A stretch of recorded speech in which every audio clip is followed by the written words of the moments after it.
Ramogi jwango yawre kino machiegni ma en kidieny machielo ma wachako mar mbaka oromo wasewinjo kata pok mopogore opogore kokel kanyo kod nyawadwa Sharon Ong'ao mano moting'o kanyo pokno mar chwecho kod usi in mane ma ing'eyo e chal mar Fwambo Ramogi jwango chien mar mbaka oromo wakoni gigo matimore alwora wa kasani koro watiri nyaka kadho wadh nam chumbi e kaunti ma Mombasa kamigeno ni jatenda migao mar pur Ramogi jwang mano mithika linturi kachal kod jalupa jatend piny Kenya Rigathi Gachagua dhi yao ayanga mano show jomoyo wana Kindube show Kisumu show onere kaunti ma Mombasa koro nigi show odiochieng' ma kawuono kendo kiyawe ayanga kod jatend migao mag weche mag pur pacho ka mithika linturi wach makamano mabende iluwo kod jafwambo marwa Georgia ok kanie kaunti ma Mombasa mane dhi yawo odiochieng' ma kawuono koromo kanyo saa 4:30 kendo wadhi kelo ni wach makamano achiel kachiel kang'iyawe ang' wabiro kuomi achiel kachiel mondo ibed kod ng'eyo ni gik mage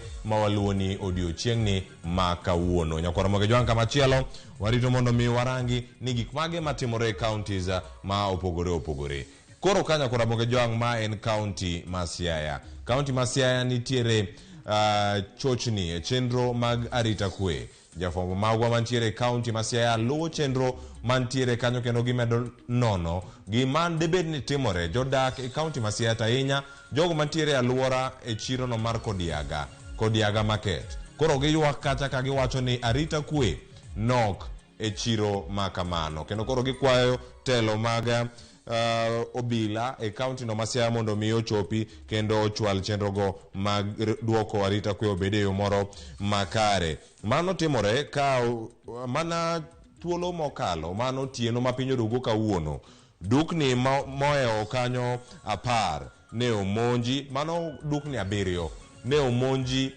kendo ne otur kendo kano otur gi mwandu ne olal ka okwal kod jonjore machalo wacho ni makoro semonjo chiro no ma Kodiaga wach makamano Georgia molo luwo e county ma Siaya kendo kang' wayudo lere yo makare ang' watudre kode achiel kachiel kendo koro machiegni bende tich George Amolo koro mondo miango lunwa wach machalo kod mano kentiere county ma Siaya kamachielo Ramogi jwang wadani warangi county mamoko mineno kae mano en kambino mar keyo stima e piny Kenya iluonge ni Kenya Power koro lando kacha ni dhi loso stima mano e county ma Migori odiochieng' ma kawuono mano koriwo nyaka counties mamoko ma ponono dhi bedo ka yudo ng'ikruok e chenro mag keyo sitima loso sitima e county ma Migori kawuono gwenge machalo kama dhi bedo ka onge kod stima koro kolal ponono kochako sani saa 3 ponono nyalo bedo kineno wa simu nikech samoro oseng'ad stima mari kama intiere kanyo kare dhi ng'ade kapod dhi nyime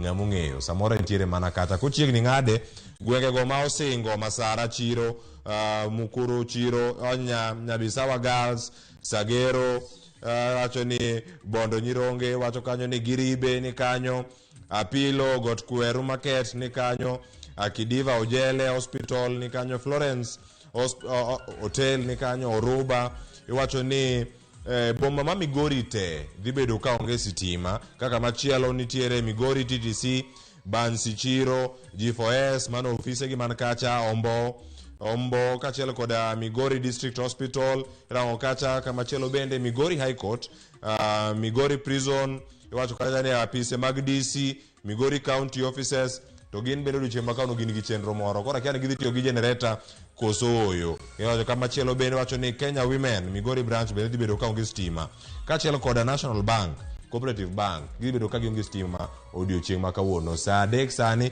nyaka orom kanyo saa 9 ma odiochieng' kanyo ka oromo ka ochomo midhiambo sitima ang' ne duogi ka ok oduogo ang' igoche mana Kenya Power to mi mana ler mathoth ni mane mantiere ka giloso chenro mag keyo stima gima nyaka opani odiochieng' manyoro ne nitiere chochni mag keyo weche teko mar sitima e pacho kae kama ne county ma Nairobi county ma Kisumu county ma Mombasa bende ne yudo chochni e weche machalo kamago mag keyo sitima odiochieng' ma kawuono maling'ling mantiere ni county ma Uasin Gishu area go moting'o Tarakwa Kipsombe Chemororoch gi jogo machiegni kod gi dhi bedo kata ka onge kod teko mar sitima kamachielo wadani warangi koro kae wadanono somo mag CBC okwan en in japiny, in janyuol, in japuonj gi jogo mantiere alwora mari.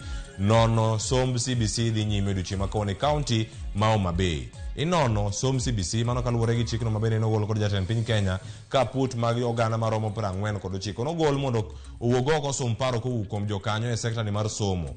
Odiochieng' ma kawuono ka sekta ni kata put ma kamano chopo e kaunti ma Homa Bay, igeno ni samoro amora koromo kanyo saa 3 masani bende wantiere.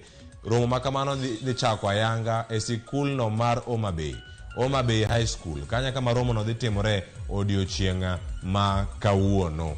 Wanono somb CBC e kaunti ma Homa Bay. Kendo ka waluwe ka wayude makare ang wakelo nige kacha bende ka komedo mana dhi nyime. Wantiere kar kae mano kaunti ma Homa Bay bende nyakwara Ramogi Jwang ema wabedo kanyo kang wanono kendo ang waluoni ni gik mage mantiere kata kang wabiro. Kendo wadarango kama chielo ni gimane manitiere mano kaunti ma Migori. Kaunti ma Migori odiochieng' ma kawuono jotend migepe mag kaunti mane osepuodhi chamo muma giromo 6. Jafwambo marwa Joma luwo wach makama. Jotend migepe chamo muma odiochieng' ma kawuono e kaunti ma Migori. Waluwe kendo kang wayude ang wakelo wach makamano madhi bedo kacha chakore kinde moro amora kochako sani kang wachako chenro mar mbaka oromo. Kama bende nyaka wapar ni stima dhi bedo kaunti kaunti ma Migori. Kata kamano wageno ni gitiyo gi generator kata yo mamoko mag kelo chenro mag yudo teko sitima e od burano ma kaunti ma Migori. Wadhi nyime kendo wadarango mana ni gimane mantiere kar ka ma en achich ma itudo kod nek mar jarit Aida Odinga mano Collins Okundi. Koro jarit Aida Odinga mabende noika odira mokalo cha mano Barak Oduor bende ne owito ngimane e kaunti ma Kisumu, boma ma Kisumu. Kendo gigi duto matimore nonro itimo. Gino mane do chiwo ndalo 3 mana mondo miyo tim nonro kendo duok ripot e do kapo nono en gi wich moro makare kata wich maler. Kapo nono ni wiye timam adieri mano dhi timore odiochieng' ma kawuono ka iduoke e nyim jayal buche mantiere kaunti ma Kisumu. Waluwo wach makamano Millicent Adhiambo ni Kisumu, Alan Obiero ni Kisumu, kacha jo picha ni Kisumu. Ang wayudo gi kendo ka chenro makama obai e Ramogi TV itimo kama. Wabiro kae mbaka oromo. To ka wantiere mbaka oromo itudri kodwa bende e mbui marwa mar Facebook gi YouTube mondo mi bed kod ng'eyo ni nyaka sani koro ka weche gite obai e TV, dhi e Facebook mar Ramogi TV, go like, go follow e YouTube kacha, subscribe ka ine Twitter wa follow. Ka itudri kodwa bende kamoro amora miyudo wa hashtag en mar rupiny gi mano mar mbaka oromo. Follow hashtag makamano. Tikete ka kinde duto anyinga Clever Solwat na kelo ni chal mar Fwambo kuonde duto motimore e piny Kenya mabende ang wadhi nyime ka waluwo odiochieng' ni ma kawuono. Ka ok olande Ramogi TV ok otimore. Oriti masane.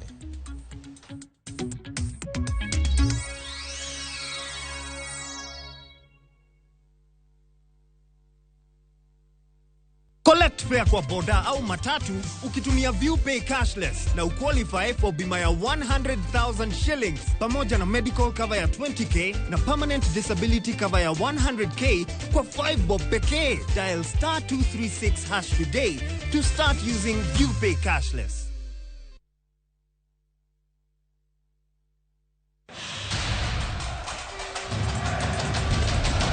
The World Cup fever is here with us. Nani atabeba kikombe?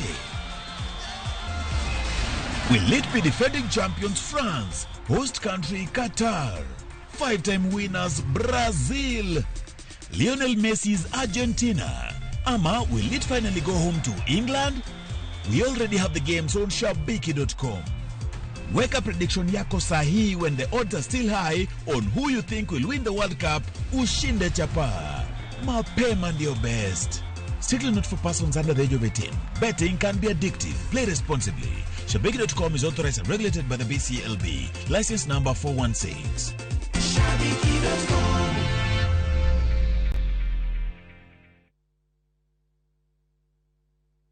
Me ask and it shall be given.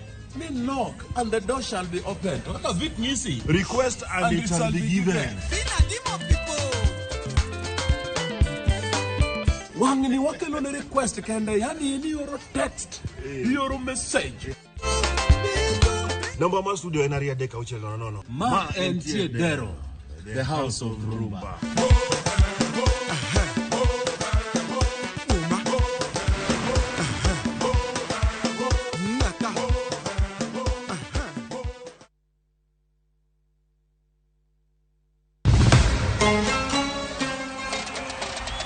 Qatar, Piny Kingi, Sheikh Tamim Hamad Al Thani.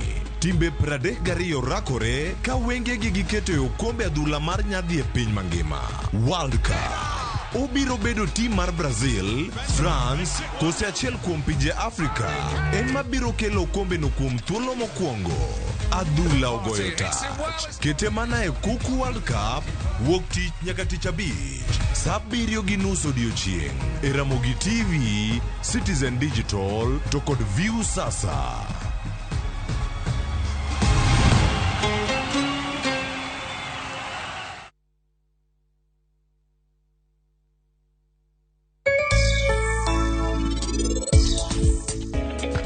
Chichwa kawa uso hand and craft. Achako gypsum 2016. Kaka koro mawatimo kaini. Wakauni quotation mare biro gi around $1,120. Atimo ohala mar loko waste mag plastic. Achiel kuom gimoseinyowa kuonde wa mwa especially Nyanza en kuonde mane oket kuom rubber stamp to ndik ni gin gi bad credit culture.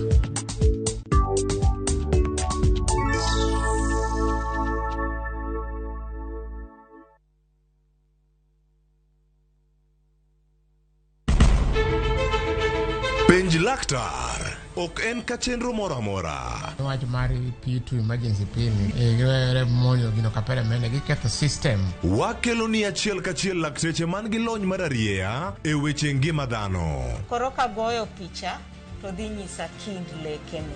To gipuonji achiel kachiel e weche ngima. Kero malit ne masongo vadhia very good. Riuri gi Ruth Otieno, wuok tich nyaka tich abich, chakre saa 12 odhiambo, onono tiend weche kowuok kuom laktar. Osomo oteni, namba mar SMS en 23600 en penj laktar. Kendo kawo simbi. Wadhi kawa simbe, jowinjowa, jonenowa. Mana e Ramogi TV.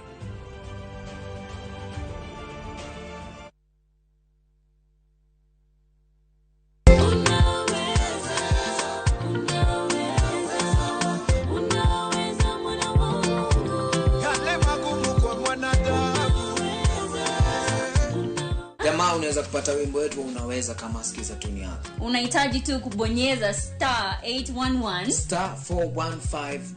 Kumbuka sikiza na Citizen ni nyumbani kwa wasanii wote. Bless.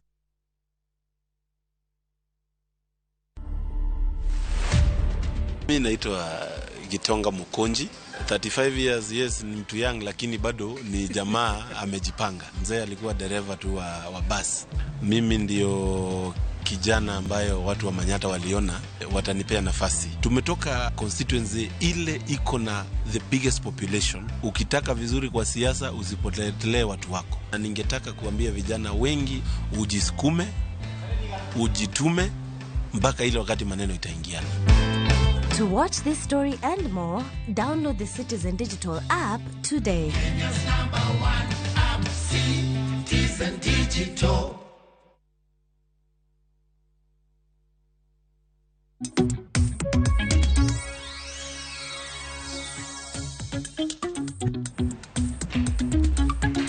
Mana kamano nyakora mugajuanga dakika en 21 tok saa 3 mar okinyi. Odok Cleophas Oluoch osekelo ni Chal mar Fwambo. Isebedo gi ng'eyo ni en ang'o mabende timore alwora mari odiochieng' ma kawuono. Kok kamano arwaki ni machiegni e twak mokwongo e chenro mar mbaka oromo. Twak machakre sani nyaka saa 5 mar onyango kita kodan Sharon Ong'ao. Nyakora mugajuanga odiochieng' ma kawuono ken chieng' tarik 3 mano mar dwe mar 11. Thoro wach mabende wadwaro bedo kwa twak okinyi ma kawuono en nek lwet obila mabende gi dhongere ong'ere kaka extrajudicial killings.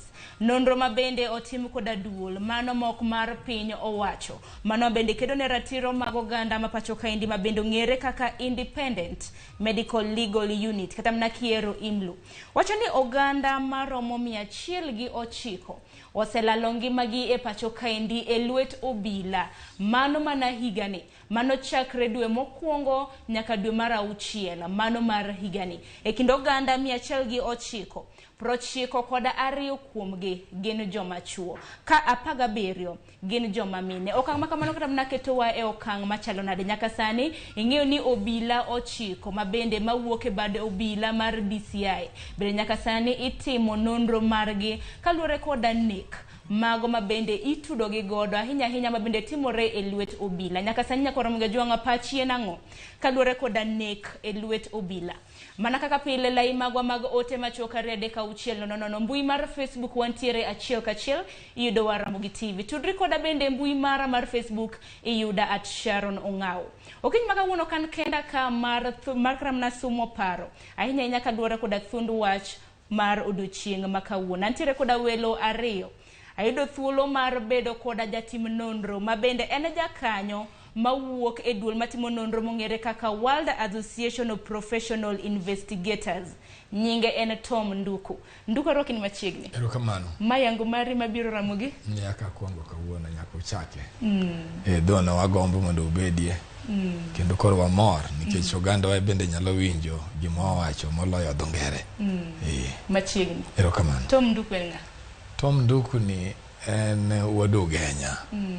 To osomo rang'eny mar timo nonro. Ing'ene legal system nigi different professionalism. Koro na make choice kana somo America kucha. Na make choice to go for investigation than litigation. Ngechenana graduate of criminal justice. To asomo my ordinary level of my education kai Maranda High School. Mabende kanyo na bedo nyaka captain. Yes. Nonro kutimo bende buro mnanyiso ni utimo nonro mage kaka mano werwa kuendo machielo mano Javan Omondi. Ong'ere gi nying mar Javan the poet. Javan roki ni machiegni. Erokamano ahinya. Javan nyaka Ramogi Juanga ne jakanyo mawuok Missing Voices. Javan nyalo mana nyiso ni Javan Omondi en ng'ato bende duol mabende wuok e mar Missing Voices. En ang'o motimo? Javan Omondi en janyuol Dandora, onyuola Dandora, adongo Dandora, asomo Dandora. To bende an jathum, andiko poetry, rap music. To atiyo gi Missing Voices. Missing Voices en chokruok mar organizations ma osebedo ka collect data mitamo opogore kaluwore gi wach mak tho mek vijana gi joma tindo e lwet police. Yes. Arwaki ni machiegni. Erokamano ahinya. Nduku inawacho ni timo nonro to bende nanyiso gi ni iwuok e duol kata in jakanyo mar duol mar World Association of Professional Investigators. Gin nonro mane mabende ujatoro kata mna mar timo? Ing'eni ka system maro mondo ibed pre-qualified kaka sani okine kana achako kana associate member aduga bedo full member. Ngeche ni inonro kae kori timo nonro in general. Ma wan watimo nonro ma so long as no teri wan kakwa timo nonro, the principle itimo nonro ni you start from the known to the unknown. So the known variable en gimotimore no. The unknown en kama investigation no teri. Mage kaka one qualified ngamo somo ngama koronde kenine no the bottom training or anything. One qualified. Ma everyone wango nische moko kita penjo moko mi penja kai moko you will find that I'll differ with you at a professional level. Yes. Nikichinye unseche moka kukawe is different to one warango to angmo drive what action that has been taken. Korena nische moko jo painto nene yo mopogore. But one kaka professionals to actually for posterity nyocha mone go timre. Tingeni twak mabende duche maka unwa bedo godo en twak mabende oganda mapacho kendi osebedo kata mna kalusi ahinya. To kang maka maendi bende biro ka koro jatend piny Kenya bende ni neno kata mana gik mabende timore pacho kendi. Chieng' tich ariyo mano mar jumani jatend piny Kenya noromo koda jokanyo mawuok e duol mar IPOA mano Independent Policing Oversight Authority. Ka bende nonyiso duol no jokanyo mag duol no mar neno ni gitim nonro kendo gibigi chenro makare mano mabende biro yango yore mago mag tieko extrajudicial killings kata mana nek e lwet obila. Kong moni kata mana kaka jatim nonro nek e lwet obila extrajudicial killings mabende isegudo obila di wach nang'o? Ing'eni en a bit hard to comprehend gima president wacho nikech until today moro amora ok onego wach ni polisi monego ng'ato, and until and when evidence obedo tabled bo wachi ni risasi mane onego ng'ano ne en risasi kuom achiel risasi ma police wuone manogo. Police must lack how to put their own defense, kendo police must lack ni action magi gi back guyo mane. Aye, number 2, nyaki ng'e ni seche moko ng'ami wacho nothoni ento nyo yude kiwango mane momiyo koro nege go police. Kinyan mang seche moko ng'ani osebedo gi historia ma osebedo jakuo ma ji ong'eyo, ji oso make reports to kodhi court nikech samudwa blame action mora mora nyaka rang to ute mosebedo ka dilo gi wacheni gindo gisote mengo. Police omako Mr. X kinyo wuok, ochako make kinyo wuok. Samitero sama ng'at mo ohinyre kaka bwana ni wacho no dak Dondora kanya nasome wane joma no yaw Dondora primary phase 1 nikech on the government had a system mane kigero estate igero everything koro ni ogolo baba dogo kiterwa Dondora phase 1 to ne wakalo diere kanyo ni ole chiemo mwaindege wan gudho ni luonge ne tara to jokwene ne kanyo ni waduma ni kite bedaraja matio gerni tinwango ni gima jo oso bedo kalak ento procedure momiyo ng'anyo negi en mane.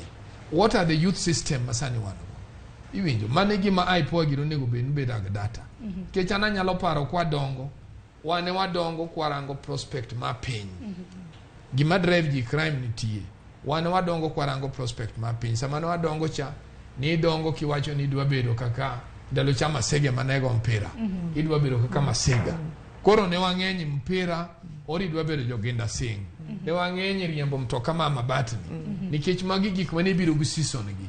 So samane nyalo paro go bedo ng'amarach ne onge kendo kane ng'ato kalo bodhi school maber bodhi kaka na nyalo paro kadhi Maranda to ne nitie ng'ato ba kijana manokale gweng'o ni luongo Dr. Ngore sani is a doctor and a professor to out of that challenge I knew Nukara Maranda is a good school I wanted to go. So time mar thinking of crime ne onge is as opposed to now to chon be ni nwango kan nitie wei mane sirkal monitor go piny ma sirkal ne nyalo lenga to diche moro gibiro wuok titimo gimilo no musako timaka mark everybody samoso mark everybody they go and sort out koro samane the young people would think about crime was not there management ma criminal justice system emoso dog pain to gik miwinjo miwacho ni sijui extrajudicial killing enen kaongi mangato iyo moko winjire in the due process to penjori ni ng'ani mako kawuono odhi koto weye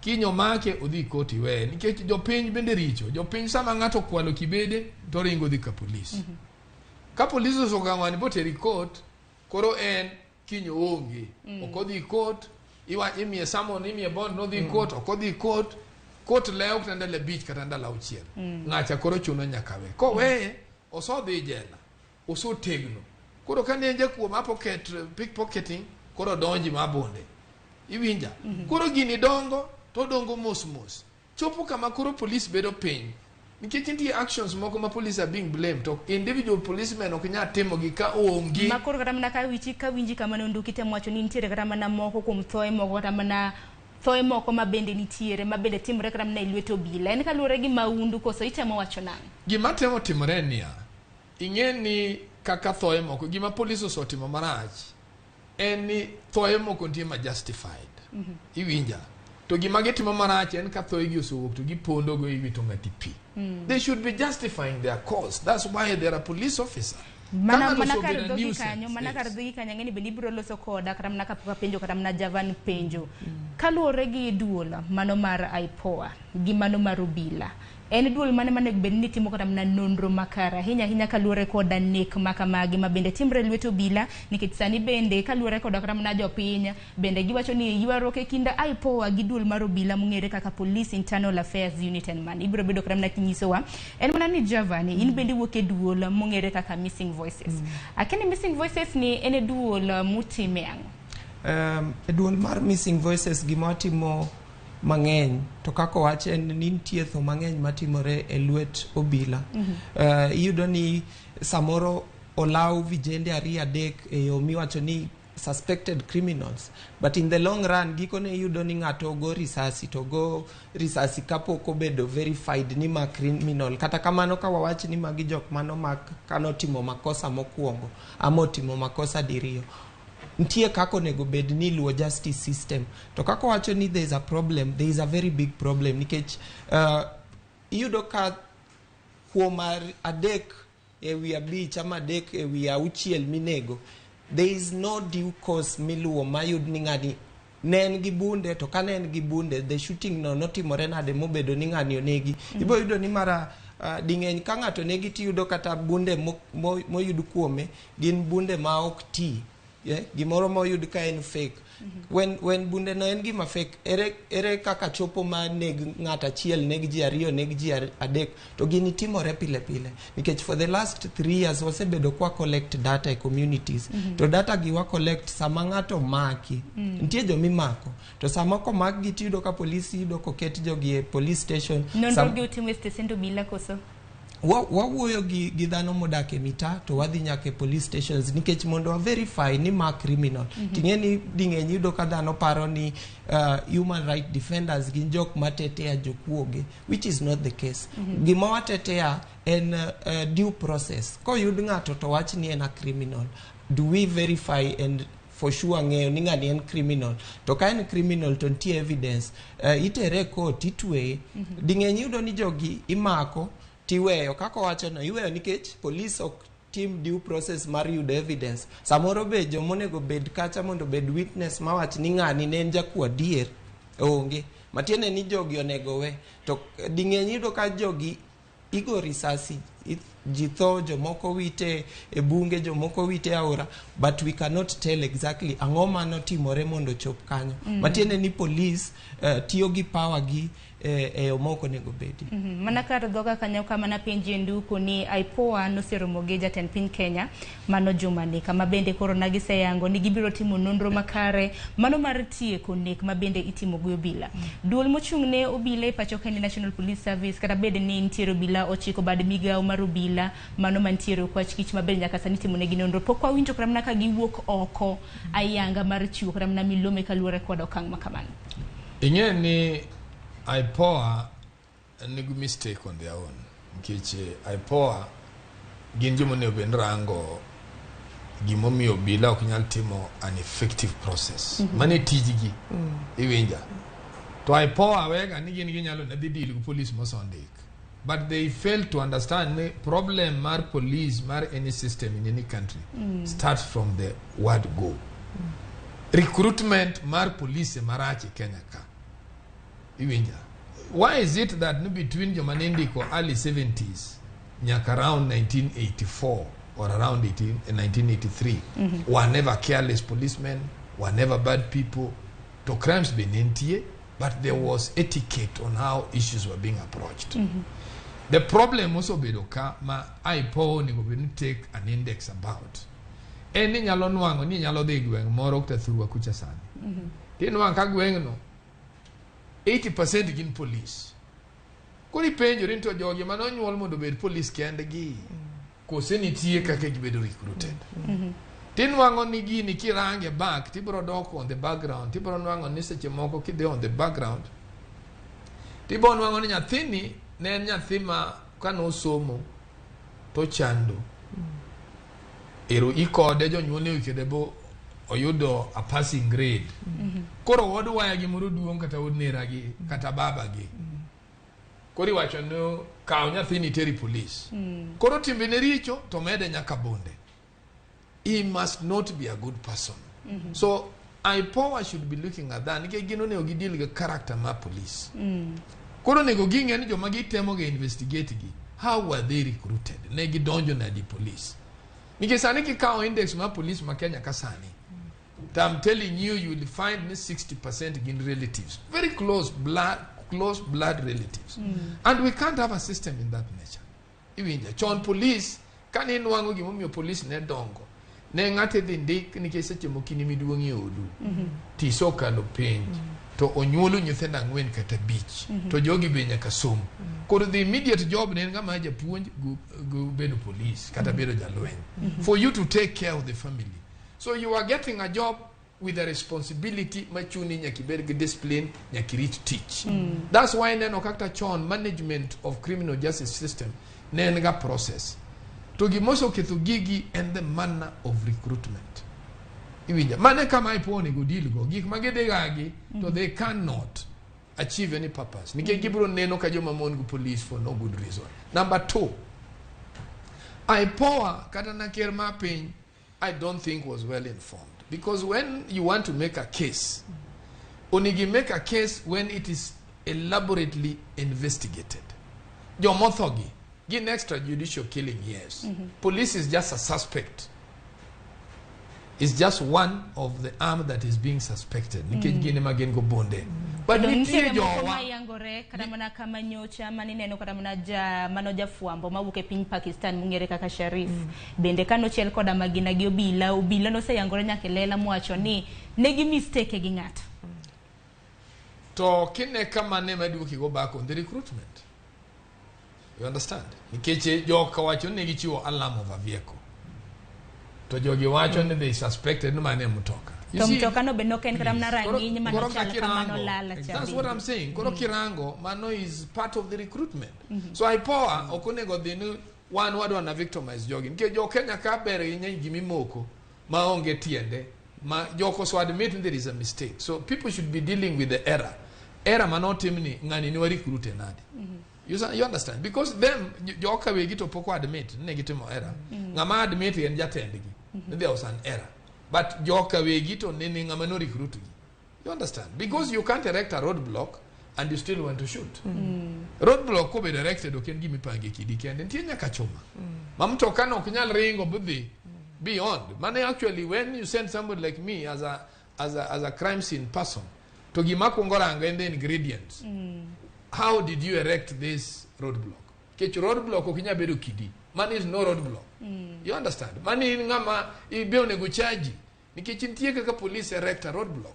There has to be notification almost 10 meters away. When you see in front there is a police check. Kane ukiketo mano they also have a mistake. So the process gigi tirango manangato gimaracha Kenya ka nika gimoro tumereto we want to blow it out as if the world is coming down. We don't look at the consequences mumio ginyo chopokama. Gimoni okwongara ange the crime scene officers no nego the gikonge nwang was there an accident was there a notice that there was going to be nini tiegi manenya no bedo mbele ganti police check ngani o defy be okwongoro mu police adi kapoko chopo in the main road block they should also be giving a distance kapo gichopi road block kora ka jo kocha nyalo neno ni ikalo notice ikalo jo muchungika ikalo kuchagiri urini ndara you can't takeni pachona ngondu kugijavana hinya nyako tendre koda joma mokalo kana jaten pin Kenya ugulosie mar mondo mi bad miga maro bila mungere kaka crack unit otich oko mabende nilie ko kende seyo kalure koda nick mago mag jopenya kani javani kaka jakedene ratiro mago ganda diwach nango kalure kodo kinge makamani okang ma president okao sani no en okang maber kata kamano gigi gin gik mosebedo katimore over and over to be sani wabedo kwa keto wangwano wangini kata serikal modonjo sani ni gibo tie yo ma straightforward because ntie gik mabotimore nikech kiwinjo kawuono antie ngamochungni IPOA kawacho ni units gi kiaga ni gi exist koro then wapenjore ni ka gikia ni units gi exist tijgi en mane to kako wacha dier ni nitie the recruitment process.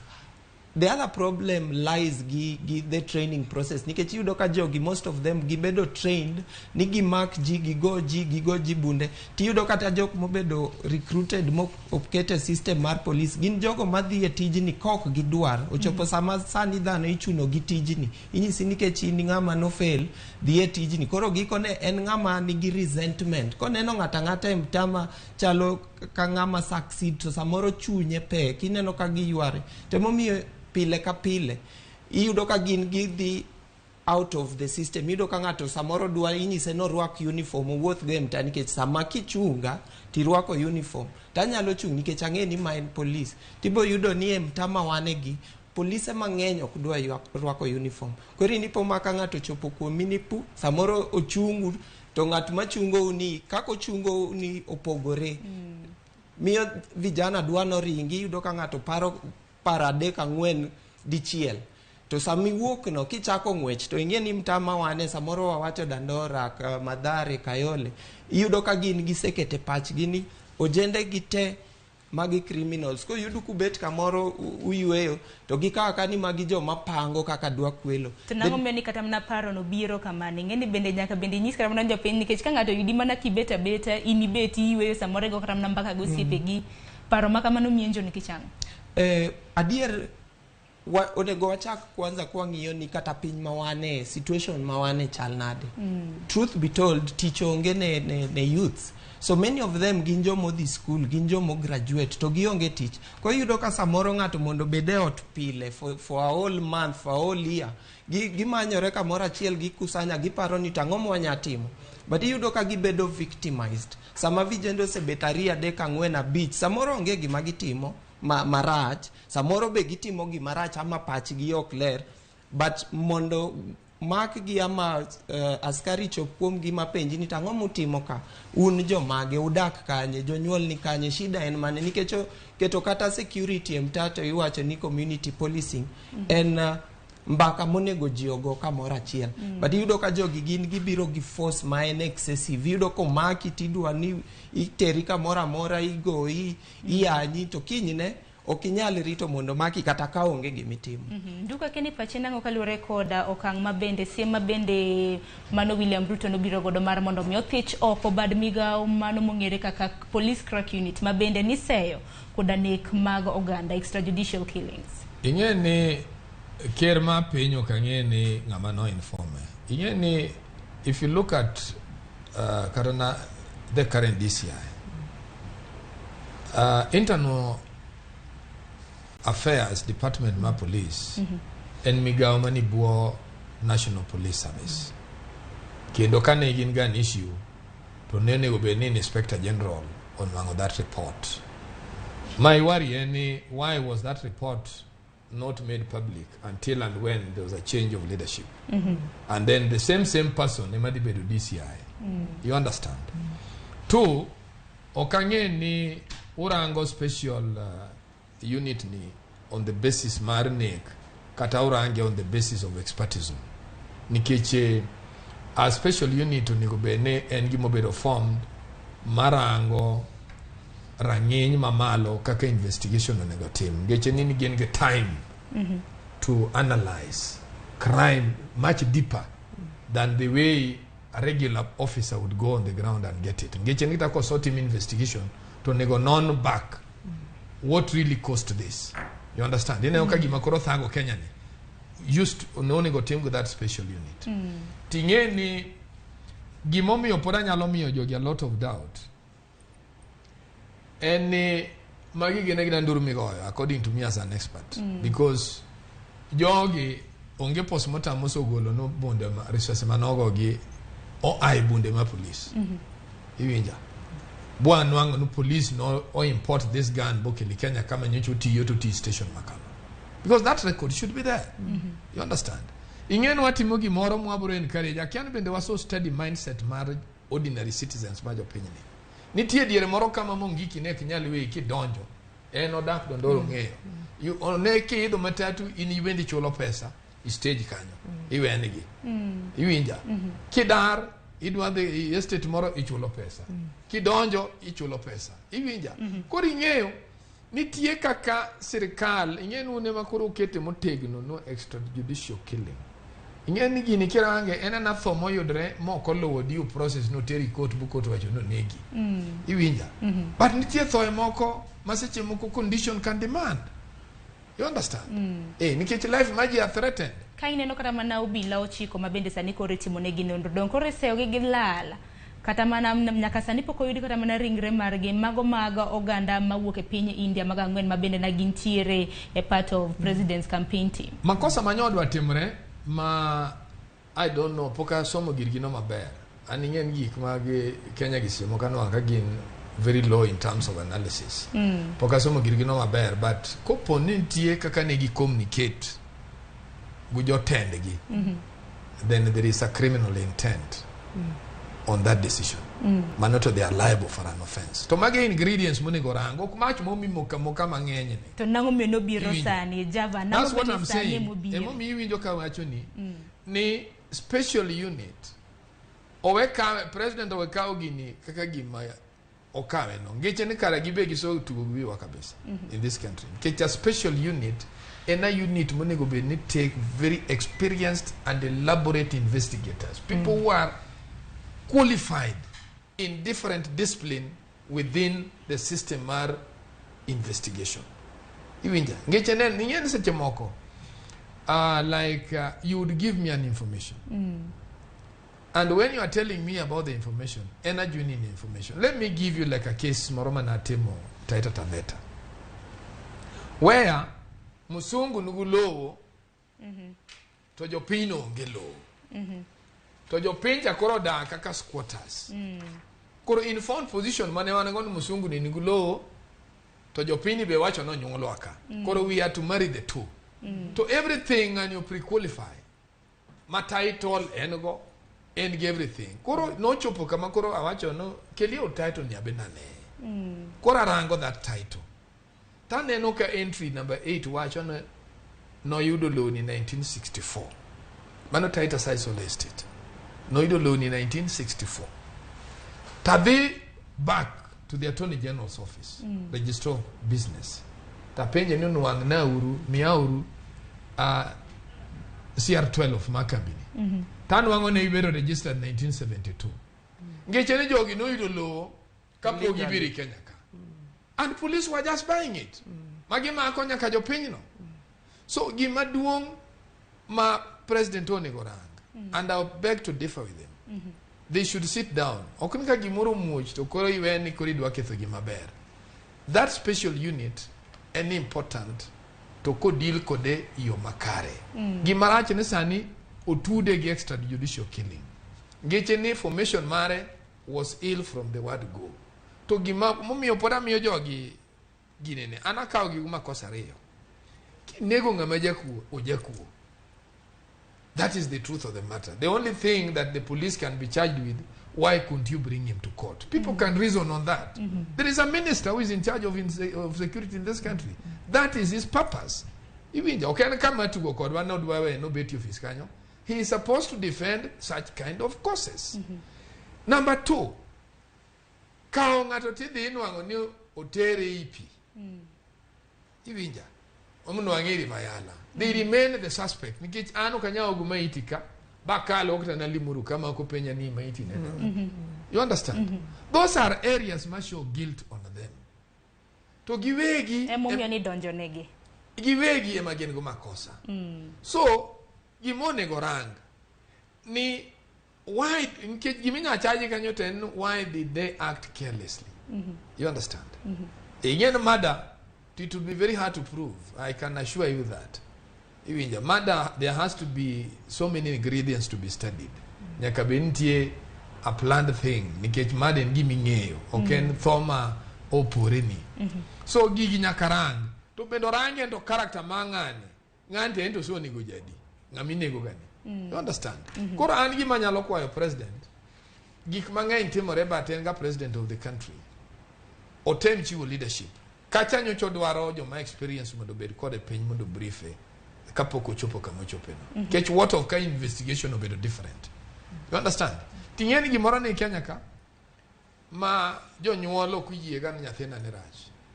And that's why you see our system with the Tanzanian system is a bit different. Ke Tanzania no chako induction. Gin gitero ji nyaki youth service, you learn so many things at a tender age. Unlike us. One give me your youth chando wasani watamo jo matindi opportunity. So ginwa president only go go today.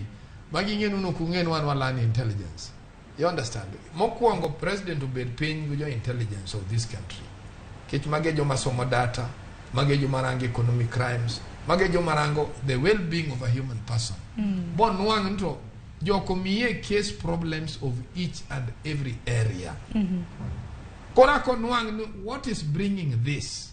ang'o miyo crimes ng'eny nikech yo mwadhiye ni tibiro nwang' ka jokuoyegi wegi bende negre to polisi ema bedo blamed jokuoyegi biro chopo kama koro nege nyaka ji ing'e ni kapok ochak nego ji mane Mchuki bedo president minister cha he knows and if he's staying in Dandora he knows very well ne kinyal lor Dandora matatu ne kinyal ringo Dandora koso kalo sadek jamandas ni nyalo bi tiwacho ni kel pesa miso uso kada just como was not safe so nitie conditions mamako nyala demand such kind of an action akeni no can procedural mana kama nageni tiju police hiye en mar rito oganda kata mna slogan mar gi bende wacho ni utumishi kwa wote to koro lokore obile makoro lokore gi ji mano kaluore gi weche milieko nikech kata mna wabiro bedo kata mna kwa dhi nyime gi chenro makama endi bende wabiro winjo duondo oganda moko modak Mombasa mabende koro lieko ni nitiere joge wedegi moko mabende nokawo kod obila to bende gigeno kendo gintiere gigeno ni wedegigo okan mana kumoro biro mana winjo duondgi kwa dhi nyime gi chenro makama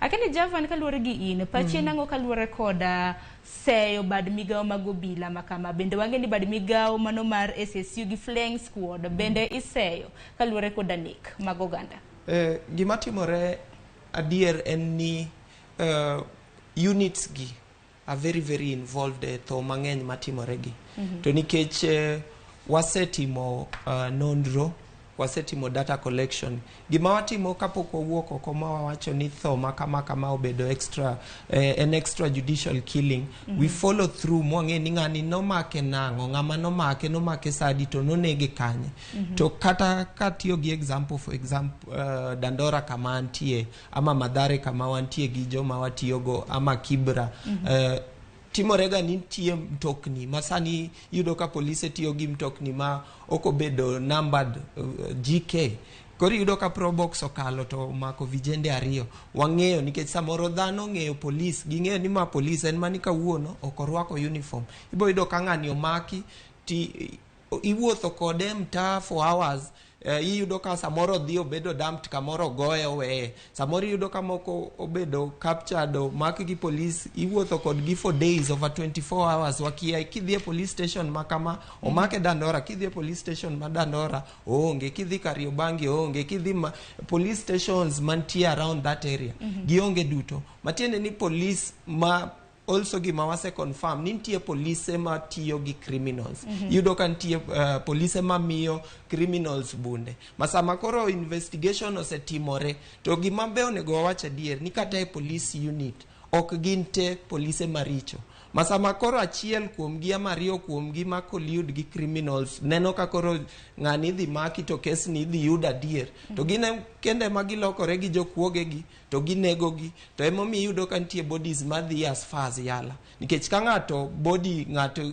after bodies mano yudi yala ka after research kano se team nondro tiyudo ni magi jomoko no makata Nairobi matiende ni inege tidhi kete kuma bor ma investigation ok nyal timore maler mondo wang'e nang'o motimore but also kadwa wache gima president otimo units gi the problem and ni Kenya most of the things are politicized a regime mano kalo extrajudicial killings was a very very big issue so regime modonjo ni enokaw this issue as something to run with not necessarily something to solve and benefit of doubt wadwa miyo gimondo wane kaka gitimo but gien gikawe on a political basis nyiso ji ni magi gik ma ne wanyiso ni magi gik matimore to wadwa loko emomiyo kama nyaka timre we've and some collect data we go as far as even helping people to get the evidence nikech kako wacho for a case to be prosecuted successfully you have to have proper evidence samoro watero nyaka ne aipoa bullets mano kwan samane ng'ato negi tudo it takes too long for aipoa to give us information to say bullet ni nen mar police koso oken mar police sama wan ing'eno ganda te ong'eyoga ng'ama omi power mar wuotho gi bunde adharani en police sama shootout otimore adharani only two people are involved, criminals and police. But we know ni criminals most of the time don't have the power. They gionge bunde mangeny kamano gionge mtokni ma patrol mwaneno over and over. Ineno mtokani didek dingwen di beach. Ma okaina na criminal. Ma en system ma bedo funded. Sama ipo wamio gi evidence, watelo family, watero witnesses, and nothing happens. What happens ni kata witnesses moko lal. Yudo ka gibedo threatened, yudo ka moko negi. Then over time the pile up of cases maoko bedo solve, mio extrajudicial killings gina gibeda better story ma wanuoyo wawacho ka wuono kiny wanuoyo yudo ka ntie joko moko molal mano mak ma okoyud konegi gionge police station gionge mochari. Nakasani moko bende podi manye bungu neno kana mnaka itimo nonro e bungu poko yud kata mna ringre mamoko anno ka Jackie Nyarmodi bende siro twak makama wacho ni neke lweto bila to timre but cases mose tere court iwinjo mana ni obila ma responsible for that the timne mental health and that's the end of the case koko manya kwa Ramogi joanga beda oro ote magilai mar ote machokarede ka uchel no mbui mar Facebook ponono ni onge machegni gi TV mari Facebook kacha wantiere live bendi do wa live mbui mar YouTube kintiere gi Citizen kala mna view sasa kanyo kidonjo Citizen Digital bendi dhi yudo wa kanyo Ramogi TV wantiere live koko manya kwa Ramogi joanga nikitane no kanyo ka enda kikario kende to oromo sangwena marukinyi yena mar mundo moko yueyo wa mokuongo etwake chendo mar mbaka oromo kwa duogo adhi somo ote mabende ioro parni wantiere gi jofwambo magwe kor gwenge mopogore pacho kaindi bendo bro bedo kwa tud record gi mar mundo biginyiso ni jopiny to wachangwa inyanya kaluore kwa danik elweto bila kikidhi mabora.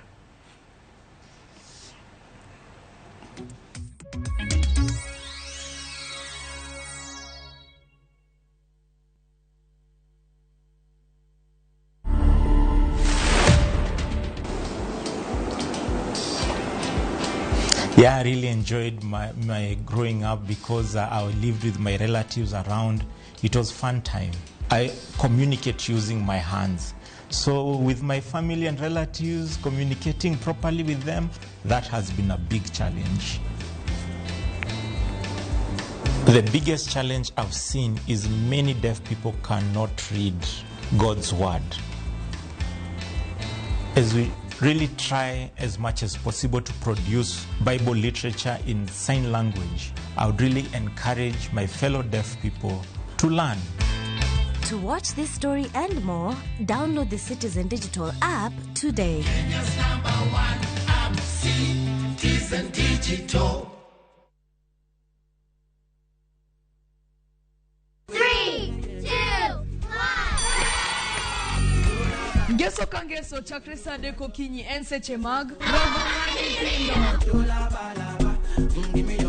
Why you do it mamuro nyithindo kaka? Talanta. Tuko full tap, kimaso. Kitendawili. Kodalunga. Pasase. To chenro ok nyal bedo chenro ka onge sigana. Ganwa sigani mamitna. Chuo gik moko. Kod tedo. Device so nice now. Turuko dwange suka wangi. Locks ponde kata locks pi. Josephine Achieng kata Josephine Jos. Kod Ansali Kosgeo Odhiambo kata Kihero Sally the Queen. Wanero Ngeso.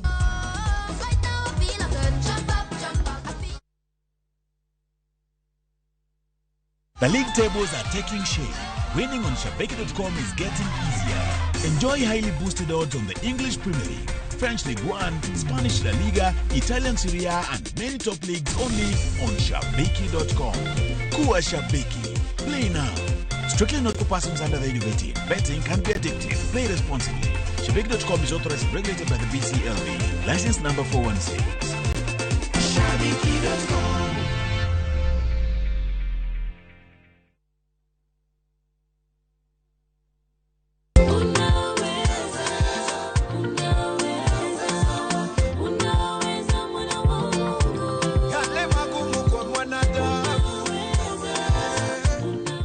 Unaweza kupata wimbo wetu unaweza kama sikiza tuni yako. Unahitaji tu kubonyeza *811 *415 hash. Kumbuka sikiza na Citizen ni nyumbani kwa wasanii wote. Bless. Yale kuchagua jina jamaa kuliko maliki nyingi. ng'uono mar Nyasaye manyisore ngimawa kinde ka kinde. Ber ka waduoko nero kamano kod pak. Ma watimo sabato ka sabato chakre saa 2 mar okinyi. Yud gweth kod ngima manyien kuom Kristo kokalo kuom puonj koa kuom jotich Nyasaye. Sikie lamo, nyis Ruoth Jehova Nyasaye entie gi duoko maber ne ngimani. E chenro mar Injili ngima e Ramogi TV.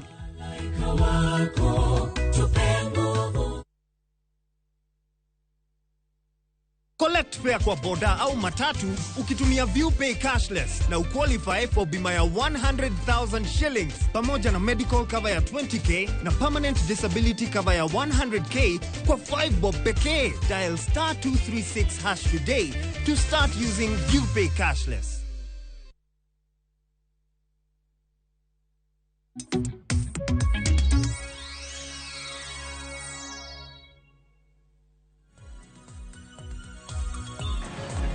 Marakamanya kwa mgajwang machiegni okang' mar ariyo ma en twak e chenro mar mbaka oromo kiny maka wuono waporo wacha hinya kalure koda nek mabende iseyo godo obila. Po nono nintiere koda penjo mora kata mana ote mora na senyisi lai magwa mag ote machokare deka uchiel no kiny maka wuono antiere koda welo ariyo. Antiere koda Tom Nduku ma en jatim nonro to bende antiere koda Java Nomondi ma bende en jakanyo mawuok e duol mar Missing Voices. So kamano na singo mar somo ote magi kapok wadhi nyime gi chenro makama. Tanno ka ote mathoth useoro na we achake gi mbui mar Facebook kamiedo achiel kachiel mano Ramogi TV.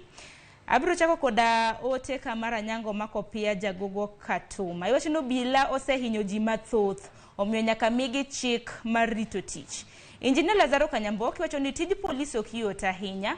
Dwarore ni IPOA oting' former police officers mong'eyo gik magikale kod timbe polise moko matama. Ka isedak e slums tinyalo ng'eyo gik ma polis kaloe e lwet bloodthirsty criminals. Mano kamane kaka iwacho indiko ote moko maboyo moko ntiere moko nyakram na somo. Fidel Ramos Otieno iwacho ni polis nigi challenge maduong' kabisa because nitiere cases moko mag non-criminals to gibedo gunned down and IPOA are so quick to judge the police.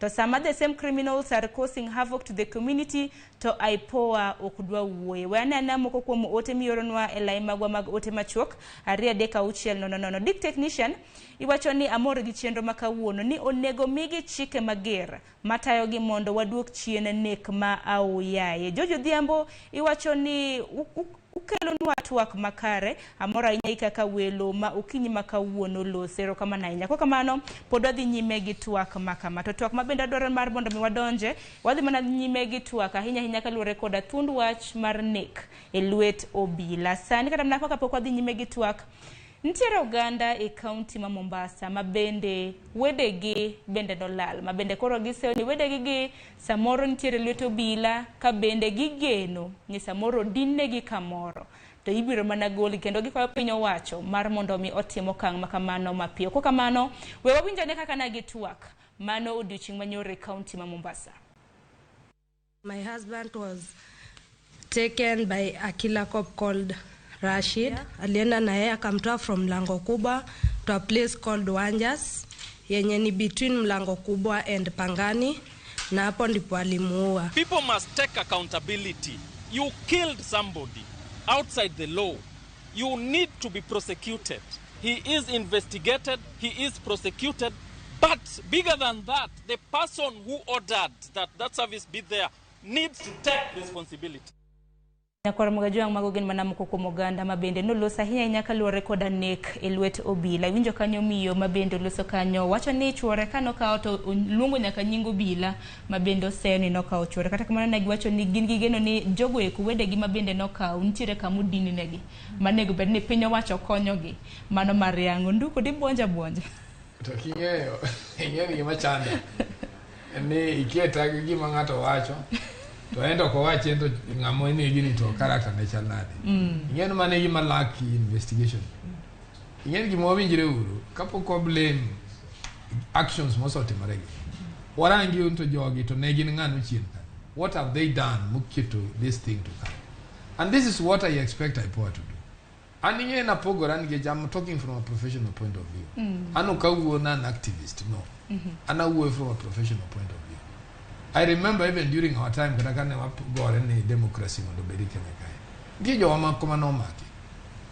And I heard a quote, Jalwen Moroni Lungo ne Okumoteo. Kanati Orengo. There was a time when Orengo Bede interviewed. To Kan Orengo Bede interviewed. To no wacho no Kumoteo ngama jachir kendo ne ngama lemo to no ngiso jowadgi. Ni gini bene wayud ne dwa yudo mopogore. Wabed wenjo maber. To kata dok onek wayudo. Koro kik wabed joma nigi mibadhi ewa. See, that's a conviction you have. It means, yes, gima ne gidwa timo ne rach kalure constitution ma Kenya, but gin joma ne dwa timo ne gin ka conviction. So he was not caring ne gima dhi timre ne wacho ni kama gidhiye kama ber. Gimwara angur ni in mi wacho nchuri okaw. Churi ni to en nga. En osebedo nade. Ang' motimo. Nikech donyo wawacho ga no kaw ng'ato bodhi negi yo moko winjre. Ka ng'ani en to pok onego ng'ato. Ng'ani en to pok cause harm ne ng'ama chielo. You understand? That's why when you can use it from a professional point of view, I don't like the way my things are being taken. I would tell you that. Because what I know, Saniki Winjo Nyakanya President Wu. Jimoso nega nege Kenya Kao Pogureka na Gujok Mugureka. Sani throwing everywhere. Getting Wachaljo Muchio criminals back. Now police also be silenced. Watimur Gimwadwar. Jani Biki Debra no Angati Hospital. And I'm glad he's here. Ingene Jokwe Mangen. Gin give a negerega. So you go to the private hospitals, to detail ginukuno. They don't reveal. Nangan yo negin jeku. Even Pokidi a yik majaku. Chiemo the A1. Ibro no give a krekanyama pale mewitibu. You see, let us be conscious with what we are saying. Even Gimadon Jaga Magivito Nyaki Buru Kapoku Yiknan. What society are we talking about here? The only man among Guarang, Nikich. Nyisi nitiesi chemoko in the security system, nitiesi chemoko gimori nyalo time mondo duok wiji piny. And it is not about this special unit. This is a government policy. Maugik ma internal. I don't know what this government is telling us. Samanova, even Joka Bush, wajon I want Osama bin Laden dead or alive. He meant it. And machande ipananga chatuno yeno modathathoya. He had caused for in Tanzania, he had caused in Kenya, he had bombed everywhere. So he was a prime suspect. Kuro Bush wachon ngani aduare ongema osotho. I want to see him. So such decisions yakabe. Manakamano kapo kaka upachi Javana yena marmondo mi adhi achiel kachiel nyaka e county ma Kisumo marmondo mi wawinja ne jodak e county ma Kisumo to wachango kaluore koda thoro wacho odiochieng' ma kawuono nek e lwet obila. Millicent kiwinjo yo makara mosin misawa county ma Kisumo choyo nade tinyalo mana cholo no atwa kachiel kachiel kod oganda mintiere godo kanyo. Erokamano ahinya Sharon, Kisumo kaendi wachiew maber. Ka biro achiel kachiel kawuok e boma ma Kisumo kaendi kotenore kod twak ma wan godo e studio wa kawuono motenore kod bende gino ma oganda osebedo ka yuago ga ahinya en nek kokalo e lwet obila ma bende en nek mapoya manyalo yudo ng'ata ng'ata kanok ochano ni gima kamano nyalo timore ne.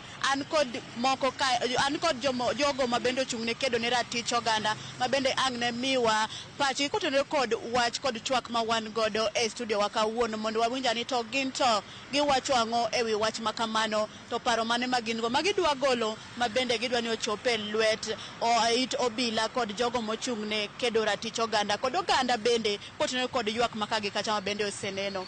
Machiegni ang' nachak kodi king'iyo kamera to ang' ne inyisa mana nyingi then inyisa ni to kotenore gi wach ma bende wan godo e studio wa kutwak ma bende Kisumo kar ni brutal killing mag polise ma bende gin go oganda apoya nono ka ng'ato koikore ni ne gima kamano nyalo timore ne inyalo wachango.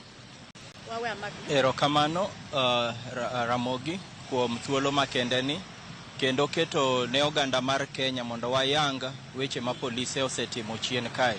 Wang'e ni tarik 16 mar dwe mokalo President Ruto yande ofunjo kikundi mar DCI ma iwacho ni osebedo ka involved e weche mag nek ma osebet ka timre gwengegi. wawacho ni wan gi cases mang'eny mek joma osetho e lwet polis kata molal kanie e lwet polis ma ne warwako step mane atua mane president okawo ni to wawacho ni okoromo nikech mokwongo bedo ni ifunjo kikundi mar DCI cha kende okimiyo familia ma joggi nende otho kata olal haki ok yudre gi vunjo kikundi cha. Haki yudre ni wafuacho ni gin polise mage mane otimo nek gi kata mane olalo jowagi to jomage manomiyo gi orders to be oter polise gi e court mondo gibed prosecuted. Nyaka yalgi mondo nkech onge ng'ama ni above the law. To wawacho ni president be mondo oluw chik kiko beda ni oloso to owacho weche ma onge teko. Oluw chik dwaro ni report ma jo internal affairs unit yande omiyeno mondo ket oyang ne jopiny mondo som mondo ng'e ni report no wachango kik bed ni report no ndik ne president kende. Mane chakruok mar mbaka mar ng'iyo nek ma polise osetime e pinywa kae. To iparo ni japiny ma bende nyalo bedo ni achiel kuomgi orado kod nek makamako kalo e lwet obila, ang'o mowinjo gi ng'e to atua mane mowinjo gi kaw mondo mi gine ni giyudo ratiro kako winjore ma ok girit ni jotelo mamalo ema biro kawo okang' mar neno ni giwegi gin be giyudo ratiro. Gichik en ni kes moro amora mar motim onego bed ni bedo reported e police station. To jopiny oluor nikech ka polise moseneko kendo idwa dhi e the same police station mondo report. Emomiyo jowa watiego jowa ni kineno ka nitie pek dhi e police station makosa ma polisi otimo nyalo bedo reported e migawo mar IPOA. Shida ma wan go gi IPOA en ni nitie cases mang'eny ma wasemiyogi to kalo kata higa achiel to cases gi pok ochopo e court. Koro gima wahinyo gine jopiny ni report ru cases gi either ne police kata IPOA to jo IPOA be wadwaro ni wagogo mbaka gimomiyo cases gi budho kapok ODPP approve mondo chope court nikech case mosekalo higa achiel gi nus kapok ochope court mano en mayo familia no haki margi. Erokamano ahinya. Machiegni in bende mondo mi apachi kotenyo kod twak ma wan godo tima kawuono. Erokamano ahinya. An Dennis Oumo Kongo, an mtetezi mar haki. To gima nyalo wacho ni ma en wach marach kabisa kulingana gi gima president owuon nowacho mana kaka nyawadwa osewacho no ero. To en gima wakware kono watamore kabisa ni en gima onego bed ni president himself ong'i very keenly mondo kanyalore to jogi oyudre mondo wayud ni justice otimore nikech nitie jok mosehiny kabisa kata mosetho to pok giyudo haki. Omiyo wakwayo sirikal mani malo gi mani piny bende mondo ka giyie to gilunwa cases gi maber nikech cases gi wan go kendo wang'eyo. Koro omiyo wakwayo ni ka giyie to gilunwa weche gi eyo maro makare mondo wakikisha ni jogi te oyudo justice. Erokamano. Machiegni. Erokamano jowinjowa nyikwa Ramogi, nyinga en Audi Ogada, jakedo na ratiro mar oganda. Wach ma wawuoye sani ni en wach momako chuny oganda duto to moloyo thurwa makaluo ka kata Kisumo ka. En kama ywak osebete mang'eny. Wan kaka moko kuom jokedo na ratiro ka wasebedo kwa record ywak mawuok kuom jopiny e weche machalo mwawuoye mag nek ma oyaye makadhe e lwet polis. Ng'eyo ni thurwa Nyanza ka yala malid e motelo kuom aoche kata kuonde bunge miwite jomotho. Ma en gima gowa gi kiondko. Omiyo wawacho ni kane president wuono kawo wachni motegno ta wadwaro ni mondo president odhi mbele matin mondo ensure ni waketo inquest, wabed gi inquest, okel inquest thurwa kato gi kuonde mamoko ma gik makamagi otimre mondo wan kaachiel gi victims jogo ma jogi nolal kata jogo manohiny. It is on record, one record mangiso ni kata Nyamasaria ka higa achiel ariyo mokadho ne wawito ng'ama ne polisi omako machiege otene chaye ma advocate bodhi onene kachopo kiny gokinyi ng'ani olal nyaka kawuono gima ne police otimo the next day no transfer police mane wan go kanyo wan gi cases machalo japuonj mane lal nyakach mane jodhi safar wago koko kendo wuotho kabisa wan gi gigi mang'eny omiyo wawacho ne waduoko erokamano kuom matin mochakre no to kendo en chakruok wadwaro kendo kada wach gi kisungu ni wa demand mondo inquest nikech an Audi Kogada asendiko nyaka petition ne Chief Justice Mosea asendiko petition ne Inspector General ma Police wan gi petitions go madam ma wadwaro go ni inquest kwa keto nyaka pichni jowa ka gintie live ka gintie gichwer gin kod gi kata kutieko mata biro oronu magi gin gik ma ok wanyal bedo nwawe justice ka ok orangi omiyo kwayona awacho kendo awacho gi chir ni omiyo wamjingo kendo an gadier ni wan gi jowa ma wan kaka gima onge ka wadhi make another petition serious a petition mondo inquest okel Baby Pendo ne oneg ka an kaka Udi kaachiel gi jowa ne wachung' e court ma an agolo usaidi kendo atimo submission manyo waneno ka bang' higni mokadho waneno ka kore ka chal pok wayudo justice podi Baby Pendo pok wayudo justice but chal ni eni koro wanyalo yude omiyo wabiro dhiro kamodong'no mondo wayudi. Erokamano ahinya.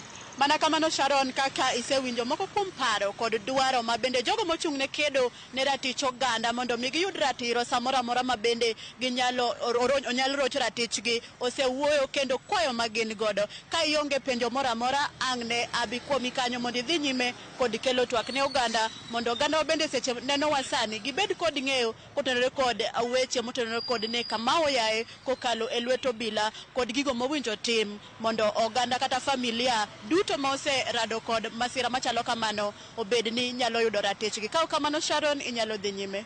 Erokamano ahinya Millicent Adhiambo kuom bwagono twak e kaunti ma Kisumu. Nduku kiwinjo kanyo gi omuondi kaka jodak e kaunti ma Kisumu ahinya moko kuom gi bende na gin jokede ne ratiro mag oganda. Winjo kanyo ka bende ikore seyo. Nduku nowacho gimoro ni ringre kokwany ringre e aora kuom ranyisi aora mayalo osebed kata mana kikwanyo ringre. Injo jakede ne ratiro mag oganda moko kanyo bende wacho ni nitiere ringre ma bende ikwanyo e bungu, nitiere ringre moko ma bende lala samoro ng'ati olal apoya nono to polisi emiseyo.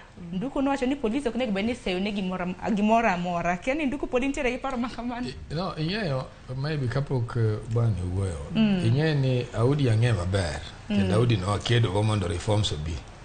Tinge gima jo human rights give. They are not experts in investigation. You understand? They may be telling us stories. Even as a professional, I will tell you, nitie gima waluongo ni an investigation diary. Minor collection of events. But a collection of events when nyaka bed met with the ingredients of what you are alleging. You understand? And that's why I'm telling you, nyakidog chien birang to ngani nga. You understand? Nikeche bunde kaka wadwa ne wacho ayiega dier kabisa bunde duto ok gin bunde mag police to why are they there iwinja koro nego wang'en wajiengo thoni iyo mane wadhir police wapenjo why are you lax ang'o mi usobedo ku relax okutim musako mondo wang'en bunde gi are free iwinjo iwacho ni kidhi isile kate nyanyeo ipenji ni unataka mlinzi ya boma iko 5,000 iko 10,000 iko 20 mane wacho no isilika iwinjo and police go kun those information mabe gine maging'iewo gigo masiemo gine magilend emo mi ayicho ni problem ma Kenya is at the recruitment time. Watch ma Audi wacho, you can't just write a petition on a baseless accusation. How do I call it baseless? It has to have a proper investigation approach. Nangani wawacho nige kama and kama kado dokuno jaku lakini yo mano kawo ngimane to waneno ngane manotimo like mo wacho ni police nene obedo transferred the next day. They can petition the OCS there then mondo wachin kitchen duty roster ma wacho police manen kanyo gotieno to police ge mabedo picked mondo giwachin ang'o miyo nene ng'ani otho ilwetu. You understand? So that a postmortem arakato kang'ano notho, what blocked them from carrying a postmortem? Joma ne jogi otho ama no block gi from carrying a postmortem. mondo postmortem chobed as an evidence. You understand? So my case in this any joonge gi matimo ingene activism opogore gi adiera mar the law, and that's why ibro nwanka jibro chako conflict with the court of law ni court koro koso to court to dwaro evidence. Court ingene kata jaja ne mana kinega ka to jomodhi administer ko wachone, he will not or could be bring that picture because what he has written down e gima guide. So gima wangene what kind of expertise mwaketo allegations mwaketo gi akeni Javani kaka jakednera tiro magoganda iwinjo kuom ja tim nonro mano to mnduku osewach kata mna kaka giyango kata mna cases makamagi. Ininja ukedena ratiro magoganda bende socho ni samoro bende utero kata mna buche ywak magu ne aipoa. Kalore gi gik mabende chenro mabende nduku wacho kaindi. Bende utimo nonro makare samoro kata mana obila ok onego kata mna ng'ato tusechopo kacha ne obila emunege korise ase obila. Adier mar wachen ni gima wasebedo kawatimo over time nikech killings ma wawuoye sani gi ok gik mochakore sani. Earlier dhano ne nya point fingers without data or proper information, but over time human right defenders osebedo kabedo trained. Missing Voices, for example, an organization mawat how to pick these different human defenders to train them mondo give team proper data collection. Gigi wacha ni ng'ato nonegi ng'ani nonegi sa mane nonege kanye nonege gi ng'ama nonege ne chal nade norwako uniform koso nokorwako to nikech wambe wang'eyo ni e communities mawae criminal elements are there to kwanyal go koko mondo gikone wadong kawa keto police ni wadhiro gie kona chiel to criminals thrive. That is why we are also pushing for gik moko kaka community policing nikech wang'eyo ni kata obila mane Kenya kigo kwand gigi kwano mar areas monego gi cover, they are very very much in gin number gini piny kabisa, but mondo une gimomiyo dhani neno ka pile wuoyo ka igi owang ka gin gi ywak mang'eny. For example, for the last 4 years, cases mawa setero ne aipoa mawa collect in the right way possible. Over 400 cases, only 28 cases emasani ni court. Then what we want ni give me one report back ni case ni nukelo watimo investigation to kai kamo chope gimomiyo case ni ok nyal bedo prosecuted ama we cannot get these elements nikech magi okoso. Then we can be speaking to each other. Wanyanyiso gana ni case ni ok oyudo justice nikech gima nuwacho ni ne ok adier. Investigation ni kano team to no ayudo ni risasi ni oken police oken bunde mar police nen bunde mar criminals ama kane fracas ni owuok to police ni beno oiny kama ama risasi ni nomako ng'ama kama. But you don't need some watimo data collection mawatero cases mawa push. We even employ witnesses nikech over time one gi cases maonge kama dhie nikech onge witnesses. Tiyudo ka wakaw witness mawatero ne aipoa mwatero nyake court to case achiel kao years. Yudo ka one gi cases ma one case has taken years and years back and forth. Then what happens ni aipoa you look at the activist kajoma go koko makia gi matimo. We tell even community members niki kwa wacha ni kijana maber to nege kokwelo. That is why waketo kata organization kaka Missing Voices many times watemo kelo ganda gi police to wabedo piny to wacho niya jogi wacho ni police makama timo gi makama ndalo makama ng'ani ang'o minya timne mondo wayud justice. Tiyudo ka police mong'e iwinjo kaka mama cho wacho mol owacho ni Rashid. For example, Rashid en ng'ama nyinge ose come over and over but nothing has happened. He's never been summoned, there's no case on him. Then we are not communicating. Yes. Mana kamano nyakora mugejuang mana kaka na sesingoni abro somo moko kuom ote kapoko kwa yo matin bang'e obro bedo kwa duoko koda twak makama. Abro chako koda lai maro mar ote machuo kariade ka uchiel nono Ramogi an Polo Ochanda ka wuok okenge kadem. An gi malit na ni ng'ama nego bed ni rito japiny ema neno kaka ema nego jopiny kende manego jopiny kaka richo. Ero kama nyainya twak ber makmana ni ber ka wabedo neutral. Sirikal modonjo eka nigi dweche 2 tok ber kiwacho ni ok gikaw wach nek motegno. Kaka winjo ka achiel kuoma welo wacho kanya kene ng'ano wacho wach makamano nduko dibed ni in. Okang'eyo. Mana kama dibo na nyisa ni ngano wacho takata makamano no kwacho kama ni serikala okosebedo kata mna ko kautije makare. Kwa kamano ntiere William Kae ndima bende wacho ni an William kendo iwacho ni neno ka twak ber ahinya to anapenjo ni obila ko yudo jakuogi osiepni to inego gite manen wacha keni in kaka mikedo ne ratiro mag oganda buche mabende ujachwalo ahinya mano kunde madak ma joma yuto gi ni piny kaka ni wacho. Te mane momiyo samoro wapenjore ni ka polis law vijende abich ama 4 tiyudo konega dek te dichiel. A process mar mako ng'ama criminal wawach ni ntie shootout kaka dingenyi wacho ni there was a shootout but ki yudo kata evidence ma police ochiwo yudo ni these are fake guns gi simu shootout ni no akanye ngama ne shootu it is either one way shoot ama there is something that happened but also kauchopo ni ntie kama police dwaro maim ng'ato mondo kikoringo make ang'o momiyo risasi gigo ga mana igo wi ng'ato yudo ko go chest mar ng'ato samoro go ng'ato risasi koa yo katoke it explains a lot in the intention of the shootout. It's not to maim or to get this criminal and this has happened over and over. Wingen ntie times ma situations can cause for you know excessive use of power and arms, but this is not explained with the data that we've collected. Data mawa collect, most of it shows that ningani ogoe bunde koringo, ogoe samoro goyo katoke. Does that explain intention of arresting? No. Mane thoro wach man kanyo kwa kamanya kwa Ramogi jonka poko kwa yo matini wasa mane mko kum ote mabendi broni ne TV ni kanyo ka donjo mana kinyalo ketina mko kum ote mabende iseoro parni lai mar ote machuok aria deka uchiel no ntiere mko kum ote mabendi broni ne TV ni kanyo.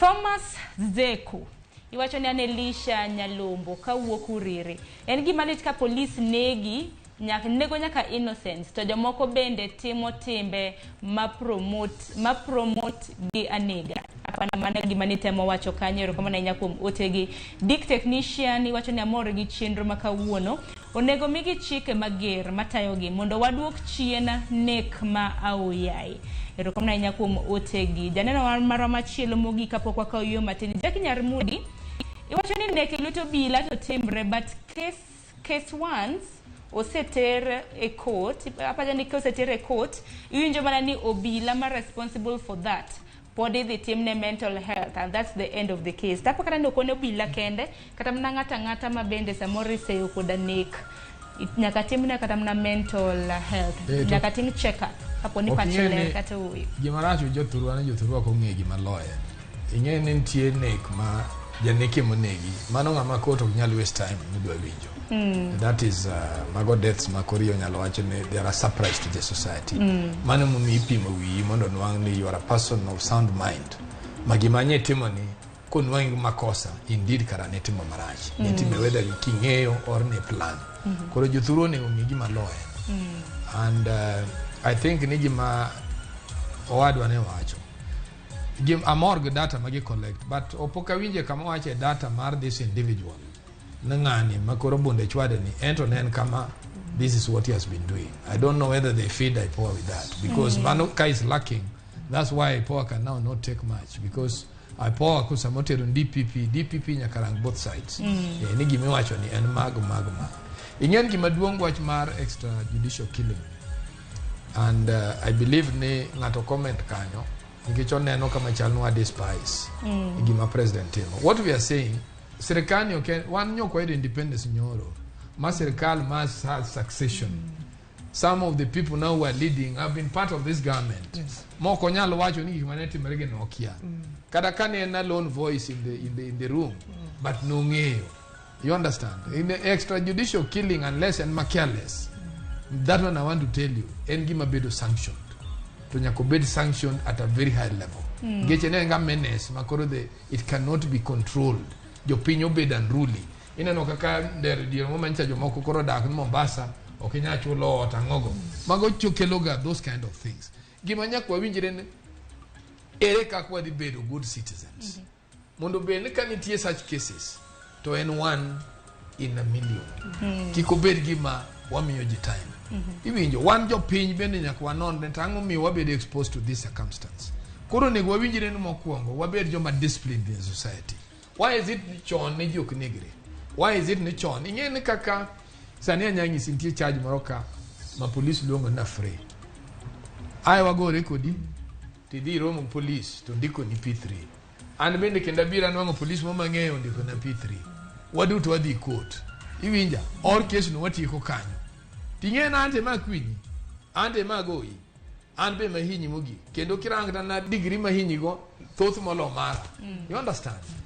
And that's why emo mina nokta sema kwa say members of parliament.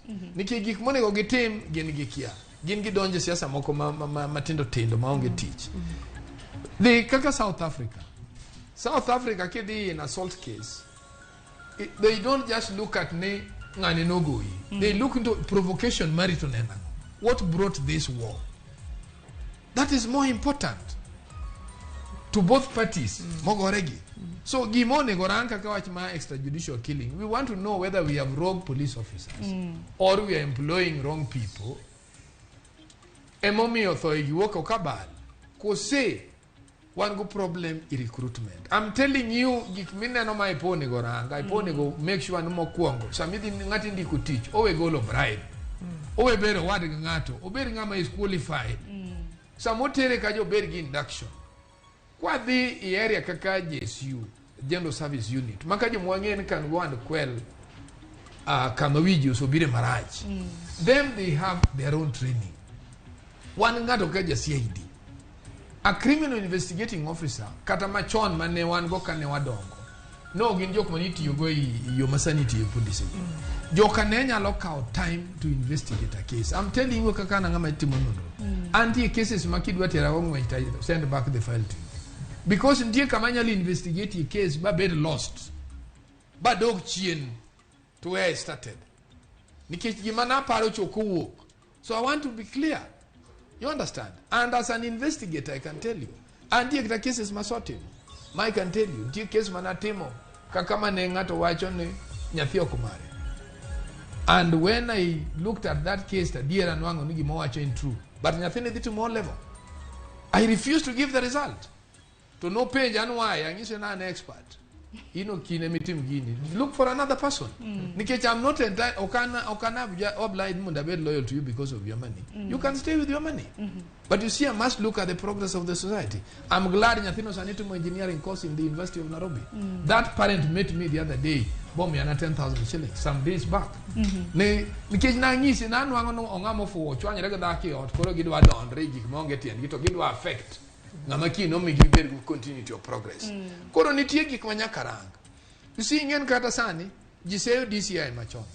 But we must know to DCI machon decision making work out of what? What was the society at that time? And what is the society now? And what will we be tomorrow? Nitie gik mang'eny mwate ma advance kai. I'm sure very well.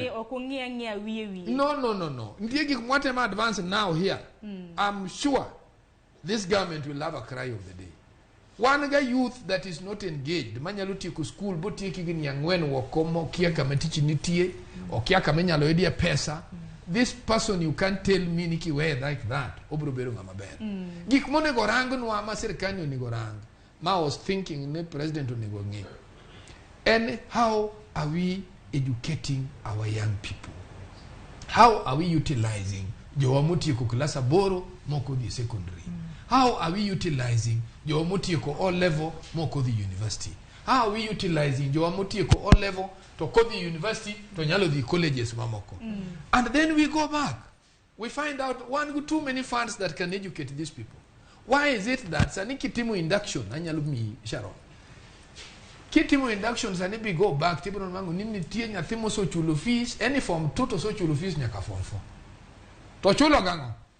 Pesa mar serikal moa CDF, moa county bursaries. You understand? Those are the things this government should be clear with. Kidwa repair a criminal mind. A criminal mind okenanga mutingo bunda chakende. Ingeno warango extrajudicial killing on ngamocho wadi go bunde mono wang dondora. Bantie jo mabe inego man drug addict. Nitie jo makelo na giginen. Makelo kta kokeni Kenya ka. Ma serikal nego. Why must we reach to the extent mwadwa nego ngato? Why can't we repair this person? This is what we should be looking at. That is what I expected the president to do. You understand? Nikech joma inego mikwano gi gin joigi adi 18 30 mago pod joma nego bed joma ni buo Kenya ma Kenya marango their future. Why should we be thinking ni gimotim ni marach to wando kwane gi mwatimo ne jogi marach momiyo they are landing into this idolism. Nikech sani kinwango inyanwango ni inego miyo kutana everything is becoming expensive for the society. Nikech ni each and everything metimo nyaka bedia broker. Iwinja kata mondo matatu charge stage like Dondora I think now is 80 shillings or 100. Nitie jo magudhiambo kanyo ichoko pesa iteroni. Why must we live in that kind of a state? This is where the government needs to get informed. And that's why we are saying the president is very good because he's a young man. He wants to see the future. Fine. But he needs to sit with the intelligence, national security intelligence, to inform him. Kachando tingo professional, tingo economic barons, tingo statistics people, tingo the survey, tingo everything. Kapoko make comment. Let him get a proper data mar the country that is leading. This is where the country where you can find a person, and the kid in the country is arrogance. Arrogance mar one kakajo money system mar security. One mapi arrogance maji gutimba dek. Either you come by money makinye kamo ai. Yode ingama yodo pesa every day mikia kama uki. Force ni umi. Or ingama educated misomo mangeny manobe miyong at arrogance. Or ingama fu totally. That is the way we measure when we want to get the person who make a crime. That is where we start our investigation. But I can tell you, and I can assure you as an expert, these blame games, police what will continue if we don't conduct a truly investigation. Ero kama na inyato mduko kwa kamanya kwa Ramogi wangi yena marmondo mioko yu matine kwa duogo to koro duogi okang mugi kaneno kwa dongi dakika 20 kende twatieko chenro makama bende podo wawinja neni ya Uganda ma uki counties mamoko to wachango ahinya inyaka luore koda thundu wachwa maro kinyi makawuono kikdi mabora.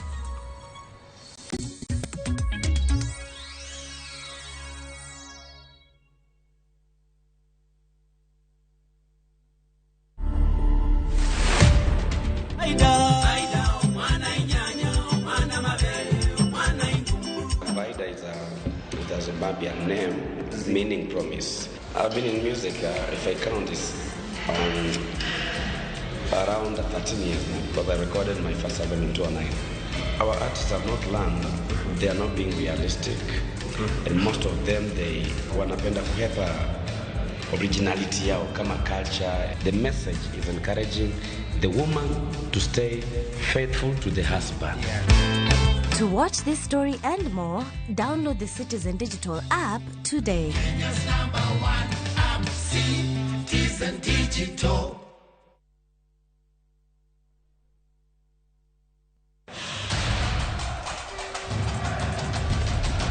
The World Cup fever is here with us. Nani atabeba kikombe? Will it be defending champions France, host country Qatar, 5-time winners Brazil, Lionel Messi's Argentina, ama will it finally go home to England? We already have the games on shabiki.com. Weka prediction yako sahi when the odds are still high on who you think will win the World Cup. Ushinde chapa. Mapema ndio best. Strictly not for persons under the age of 18. Betting can be addictive. Play responsibly. Shabiki.com is authorized and regulated by the BCLB. License number 416. Shabiki.com.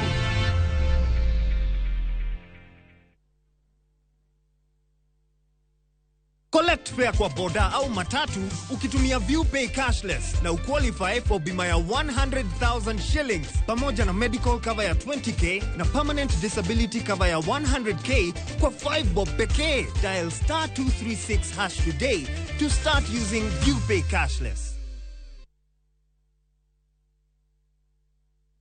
No matter what you're going through, when the clock strikes the hour, you have to chin up and do your thing. It is people who make you a celebrity.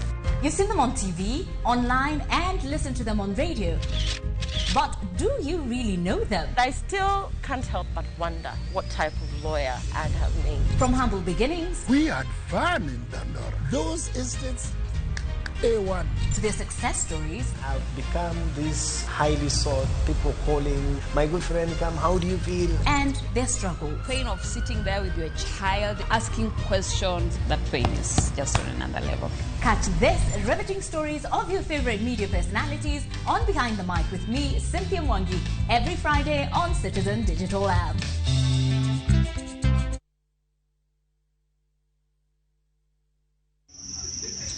Hello. Tabatali, wait akwabi. Oh, leta wacha mambo mingi tabatali kwa unyenyekevu. Oh, mara pilau, mara managu, fanya hivi. Leta kama yeye tafadhali, leta hiyo itakuwa inanifurahisha katika maisha yangu yote, kwa sababu managu, mara unasema pilau, mara sijui chibis, hiyo yote hainisaidii katika maisha yangu. Leta kama yeye. Asante sana na Mungu awabariki. Dial *811*401# to get leta kama yeye.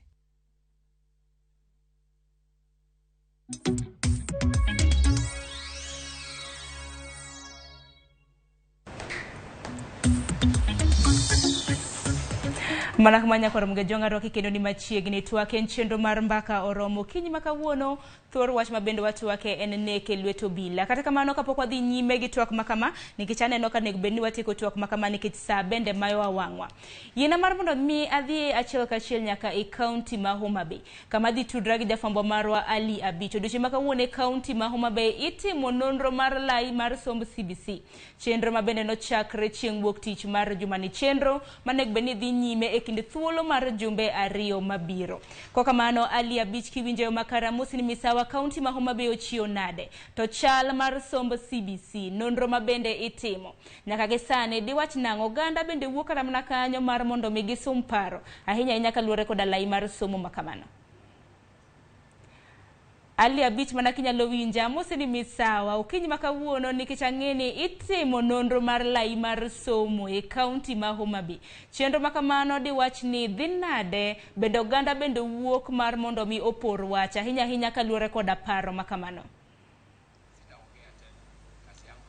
Erokamano mana kaka iwachono endo chenro mar choko pa jopiny kaluwore kod lai mar somo mar CBC dhi nyime e Homa Bay High School kaendi e kaunti ma Homa Bay kaka bende en chenro mar ariyo ma ikwongo tim e gwenge mag Nyanza ka ne gichako kod kaunti ma Migori. Kawuono kamatino endo go tach e kaunti ma Homa Bay kaendi kama jogo eko mantie sekta mar somo, jonyuol kaachiel kod jogo makelo ratiro mag oganda oyuoro ka mar golo pachi kaluwore kod chenro manyien mar somo mar CBC. Kendo kaka inyalo neno mbele na kandi en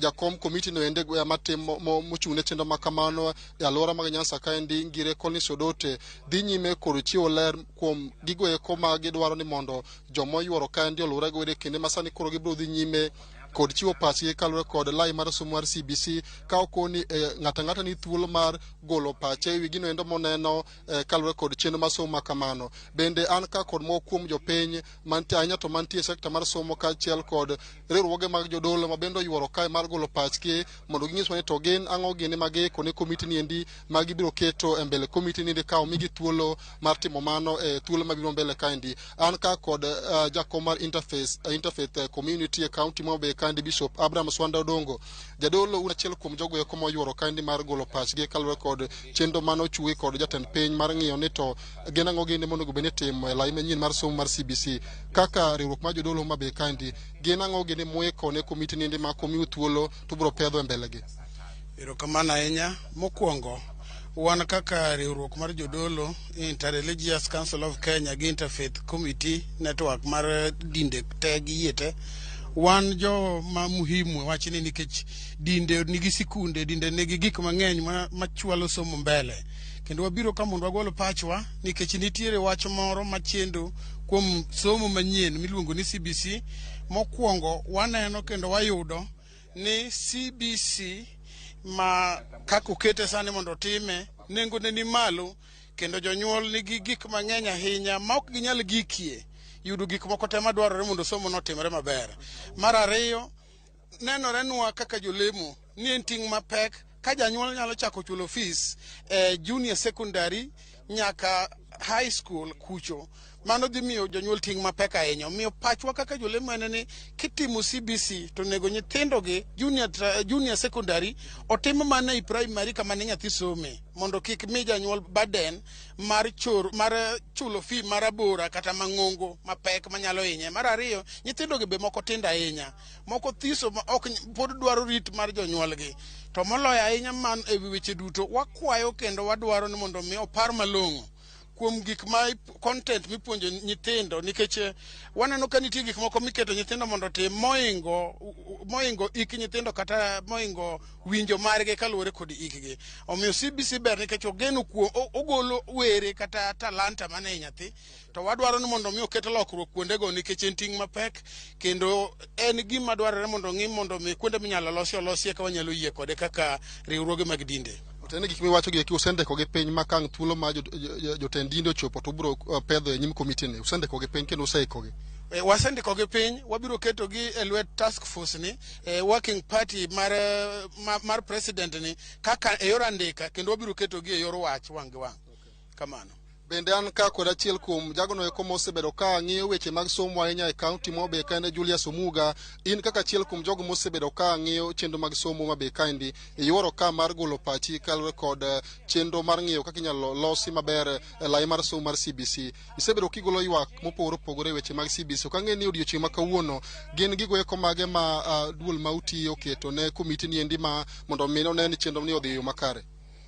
Erokamano ahinya. An Julius Omuga kaka osewachno, an coordinator mar Ramogi County Education Network. Wan riwruoge mang'eny moloso network ni osebedo ka wagolo ywak wa korka CBC nikech curriculum mawuon mar CBC oting'o gik mang'eny, to jopuonj ok oyudo tiegruok malong'o mondo CBC odhi e yor maber. Ok awach ni CBC rach, ober, to gima president oketo sani mondo loso mabe kani ober nikech my public participation mar reviewing man nono godo to ere pek pa jonyuol yudo to gi kama nyithindo bende yude pek. Kuom mano wan kaka network waseloso andika gi memorandum wadito ne working party on education reforms. To maduong' ahinya wan kaka network wadil gi kaka itayo yore governance mar education. Governance mar education ka iyudo ka nitiere pogruok e kind TSC o migawo mandiko jopuonj to gi Ministry mar Education. Iyudo ka TSC mokwongo gin kamora mora, to kidhi ng'iyo Judicial Service Commission gin mana Nairobi, gionge Homabay ka. Kiyudo Public Service Commission gin mana Nairobi, o Commission stand Nairobi. Land Commission nitiere Homabay ka, tiyudo ka staff matiyo Land Commission gin ji ariyo, to TSC nigi employees 32 Homabay County ka. Ka gin 32, msara ma giyudo en dhi million 8.4 million shillings per month. To gima gitimo malong'o onge nikech tich ma gitimo Ministry of Education ema onego tim. Ka wan gi shortage ma jopuonj, nok ma jopuonj e county ka, to TSC golo misara mimiyo TSC ma Homabay ka for example en million 8,400,000 e dwe. To ka wan gi shortage ma jopuonj 400 e county ka, kogol ma wanyalo yudo ni jopuonj inyalo ndik 400 gi half of salary ma jogi yudo per month. Koro mano gima timo dhi pedho ne the task force mondo gidhi ging'i anena malo kucho role mar TSC to gi mar education e county kaendi. Omuga ka pok awedhi aneno ka thoth kombe poni no ka okang'e ni samoro jopiny pok oyuoro ka koso ne ok ochiwo te makare mondo mi ne giyuore chenro madhi nyime, nikech aneno ka thoth kombe poni nono kama ng'iso ni jopiny mathoth pok obiro mar golo pachgi e chenro masani koro chakore kendo dhi nyime Homabay School kaendi. Aparo ni maendi apara kaka dhano, aparo ni ne okoleni maber. Nikech daleni maber to da ji osebiro ka gokinyi, an abiro ka sa 2 okinyi kaka nondikna, to aneno ka mama mboga bosechopo ka. Mine mowuok e chiro osebiro ka gi lepgi mag tich, magiso ni gibiro kelo ywagi korka CBC magi neno. Kar kamano. Erokamano mano mana moko kuom jogo eko masani koro oseyuoro Homabay School ka gin kod chenro mar chiwo pachgi ne kamati masani kodhi nyime kod kawo pach jopiny e wilaya manyien mar somo mar CBC masani koro gitimo luorruok e tung Kenya mangima kapok gibi golo report margi ayanga ne jatend piny.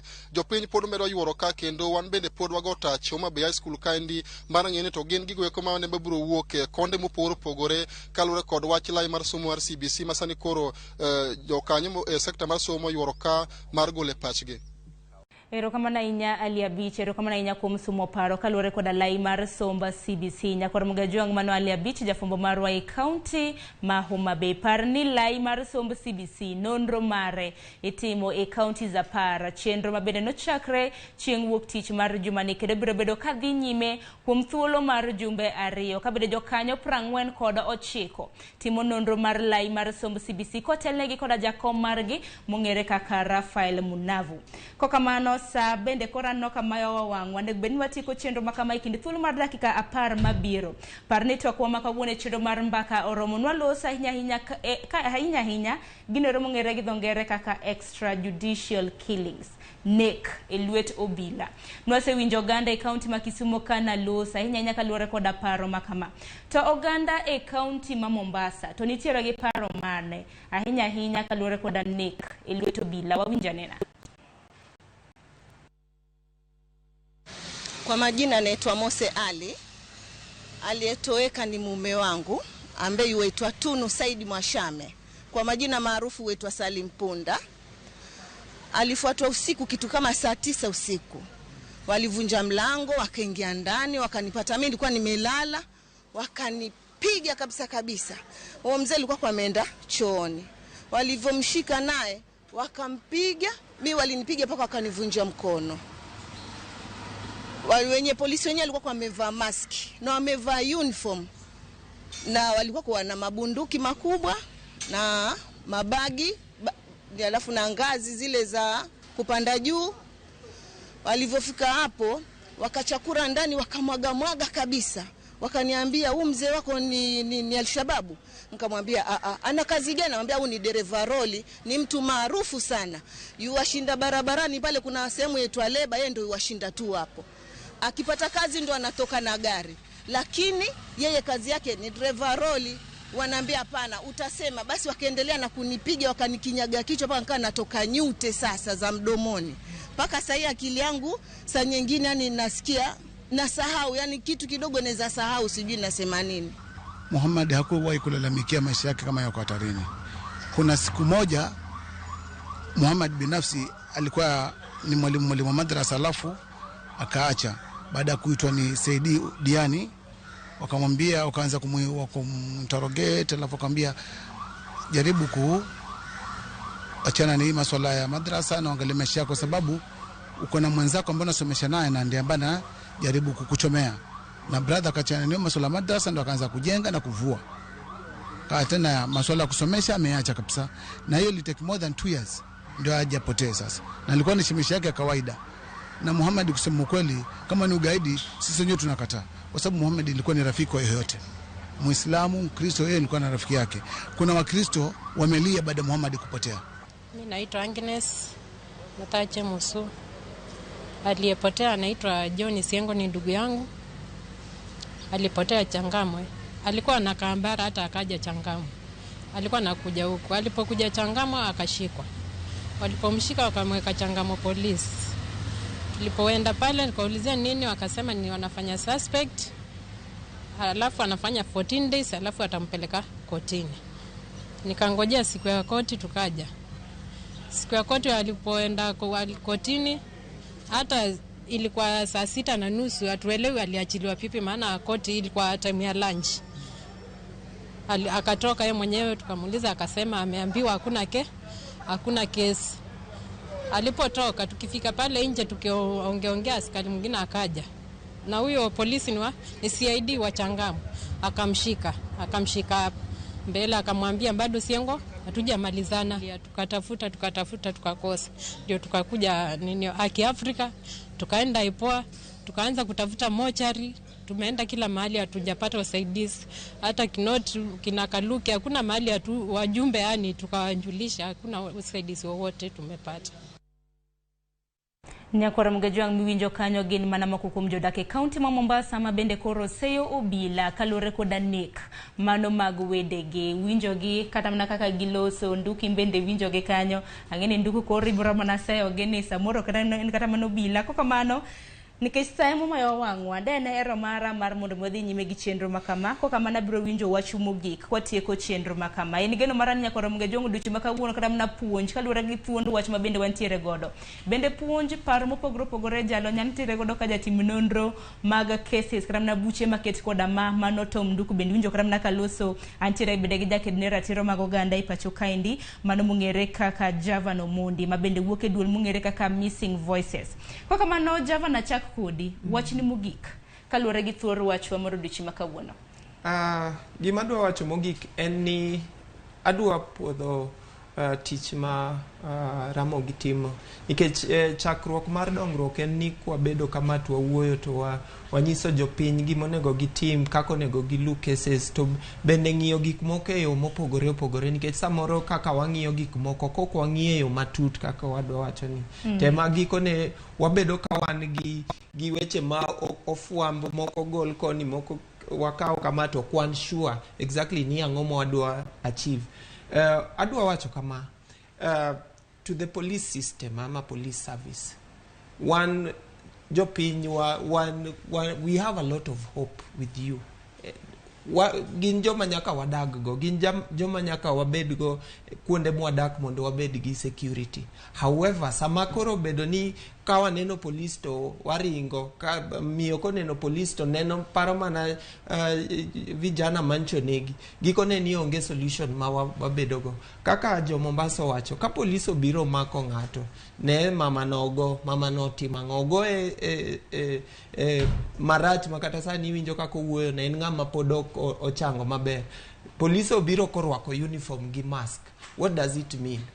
Yudo ka ng'ato we coat ng'ato maki ochako lal lakini gikone ni okwabi stop nyaka wayud solutions to tho matimore pile gi nyaka wayud solutions to jomimako to lal nikech ji pod lal nitie jomoselal lakini wadwa be wawuo gi jotend piny nikech mchimbuko ama gikone ni kuonde ma shida gi wuoke nitie yore minyalo kelgo solutions ka ji nyithindwa ama owete wantie mitato onge tich jotelo mwamiyo kombe manyuru tich kerulu kaka ji nyalo wuoyo mondo watim kata gik moko kaka community policing nikech one activist ok wan ka mana mar siemo wan ka mar kelo oganda kamoro achiel mondo wayud solution magikone kila ng'ato bo bedo kamor to ji bedo ka gin safe. Erokamano inya Java nduku wach ni mogiko tieko chenro. Ingeni kaka mama Mombasa ingeni now from where I sit as kaka ng'ama jatim nonro tirango ni ang mobedo accused go nen Al-Shabaab to man is an international crime round so you may be blaming the police to en gima decision ok mabor kabisa. You've seen kata se moka jogo biro kabo gi override kata na our internal security system bogi kawo ng'ato bogi dego so wawe gi emo mi anyisi ni wabedo people of character. Number 2 ineno ka sani jo Nyanza complain ni kuong'enyi korwe ting'eni sani kirango Nyanza in general kidhi sirni te mane piny Nyanza kata Siaya for now kaka nyocha winjo Rang'ala ne nitie stimbe manoket World Bank all over in our places to stimbe go so the dim also thote ma Kisumu kata kidhi yo ma airport seche moko gi liel seche moko gionge so koro purpose magigo ing'eni iwacho ni in the criminal justice system one wacho ni samiketo taya okongiso njakuok nyakwali but jakube luor ni nyalo nene you understand kori nwanga kaka sani kaka gwenge kaka siagini jo odich gi siasa moko maonge tich to gik monego kony raia manyalo miyo kata raia to business kata nyako tieno kata mondo gineno machanga marach biro ogitim so wawinjire uru kapok wa blame gigi watimo nango. Number 2 madwa na mede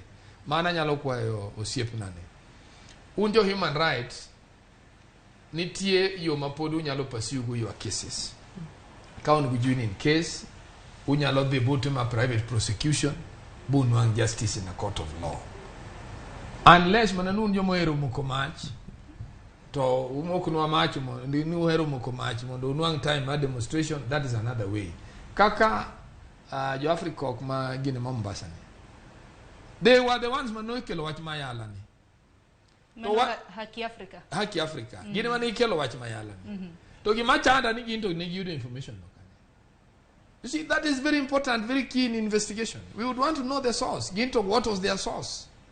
To how did they want just to come booking anything or the other? Who told them? You see, criminal justice system is not looked in the manner Monurangen. Everybody remains a suspect until and when an investigation report is out.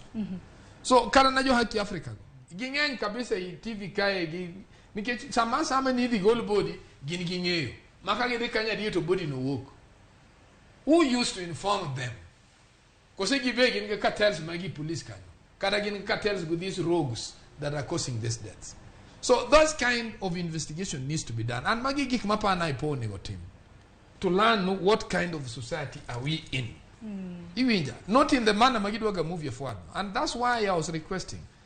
And if the president care to listen, let him sit down with the security, national security intelligence mapping, mondo brief it properly.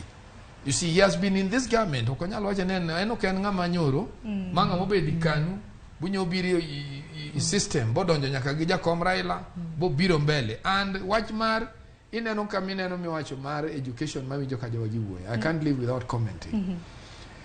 We must be saying one thing. What we would be driven with a new thing all the time. What is not here that was not in 844 at the inception married 844. Wakwangu warang nango miono 844 bua narrow down 844 bua duoko to a mere 8 subjects. 844 had 14. Pioneers kaka wane watimo 14. Iwinjo. But what made us to narrow it down? And why are we now thinking back ninya kwa tema? That thing is the most important thing. Not even the expense, not what. Nike pesa malala lali Kenya kato ngeny. Karamanyo teri ma county lalgo is too much. Ma national government through MPs lalgo is too much. What we need to be doing is to have a correct thing in place. And we think globally. That is what I can advise kakanga matimono. Ero kama na inya kapoka wei mar mondo midhiane no ka jirandi moro sieko kanduku nyinge ouma wacho ne jirandi madala. Tocho ni penj nanduku ni ka ngato dwaro timo criminology to en kod deep lane bende nyalore to itime kanye okonya konya wuoda nyagir. Konjirani. Ingeyo gimanya lote mare en nyaki bridge. You must bridge in subjects. And again ingeni criminology ingeni gimiluongo ni investigation opogore sani. Kaka Kenyatta University ya obade ma the criminology. One ingeni watimo criminal justice in the outside world. And nitiyo mabetimo criminal justice here internally. But it depend no ingeni gimaduongo gigi is not about somo. Gimaduongo gigi and the knowledge you impact. If you look at what I am, ananyaparo Colin Powell, one of our subject manine kurupunjwa nongiso wamiu the knowledge kendo wamiu gimo mi unyalo hero pesa, but don't lose out. Let pesa go but remain principled. Nikech wami teko mangama chielo ongogo. And that is why you see American system kage no anga corridor for they will come even for you and take you because they can't leave the world to go bananas. You understand? They want to remain a guidance. And I believe let him just education sania yao. The president ma Tanzania wachano wanene ngidi to sania president ma piny. Eno som gimaraji uju thuru wacharon sani madwa ngisi. And that is what even failed us. Ene jowa mangeny okudwa somo. Iwinja. If you look at our people gijo pakre kabisa, but now when you say bring kada mono degi kada zani youth mancha Luoro rei toko gine jumachungi aspirants sani ke kwayo gine ke liegi mara ndiki hakuna. Yes, to ene moberi go koko. So me I would want to ene ero para maber, let him just be urged orang uchak somo bridge. He has to bridge first, then from there he will grow and grow and grow. In history does not matter. Kamedie kama duo. Yeah, that is what people don't know. Give me a chief cha overrule ga gik memory machine. Nitie wan joma no nyuol modhier, we are no longer poor. Yeah, one in a moderate level. Dalo wasani nyalo chiemie kredide kada dengwe. To chone kinyali chiemie. Even karana nyako mane nyalo biri dalo ane onge because ute ne chwerte. Sanegi nyalo biro because the home is good. My sons and my brother's sons are happy people. So those kind of things changes, but it remains we must gimaduongi gigi obed police obed jowagi wabed truthful wabed joadiera. Then we'll repair this. Kada president obed jadiera. You understand? Jadira. That's what I can tell you. Let me, before you put me off. DPP handle cases is wrong. What he needed to have done was to open another reinvestigation. Achopoka and Wangokan lost. What should I do? I've reopened this investigation. Let that decide result or through a system of law. But not no chunga ni koro case ni negiso terenyaki court koro be withdrawn. Under what basis? What kind of a society are we creating? Toji lenga jipama pa mibunge kucha. Toji beneno, and tomorrow you want to say ni korijio to maraj. And sanigi gitimo, everybody is quiet. That is wrong. Whether you are a vice president, if you are going to court, whether you are a deputy president, you must follow due process. Lomana case in the mitigation. Don't get lawyers. Why can't these lawyers continue mitigating the case? That idea of giving threats and what have you cannot be allowed in the system. That one must stop. Ero kama na inya tomduku kendera kama na inya kumparo mabende ichiwo in kanyakla koda Javan Omundi wagwero kama nuku mthulo mabende umio udichi makawundo kanyakla kodi inya kwa mga juangi ero kama na inya kumbedo kodwa nwachako chendro maru pincha kresa pagari maru kinyisani korwa chope kidiny marmbaka oromo sani endake kabirio toksa beach maru duchingi ero kama na inya kumbedo kodo duchi makawundo nantere managi Cleophas Joyce Oduor Kauyweyo Martin obrobedo korwore kodwa juma mabiro. Koka mano nyakora Ramogi wanga kwayo ni mar mondo mibed gi odiochieng makare. Warad kendo odiochieng makiny chakre saa 12 nyaka saa 5 mar onyango karotho teloni tan bende otelo na uritur masani nyinga en Sharon Ongao.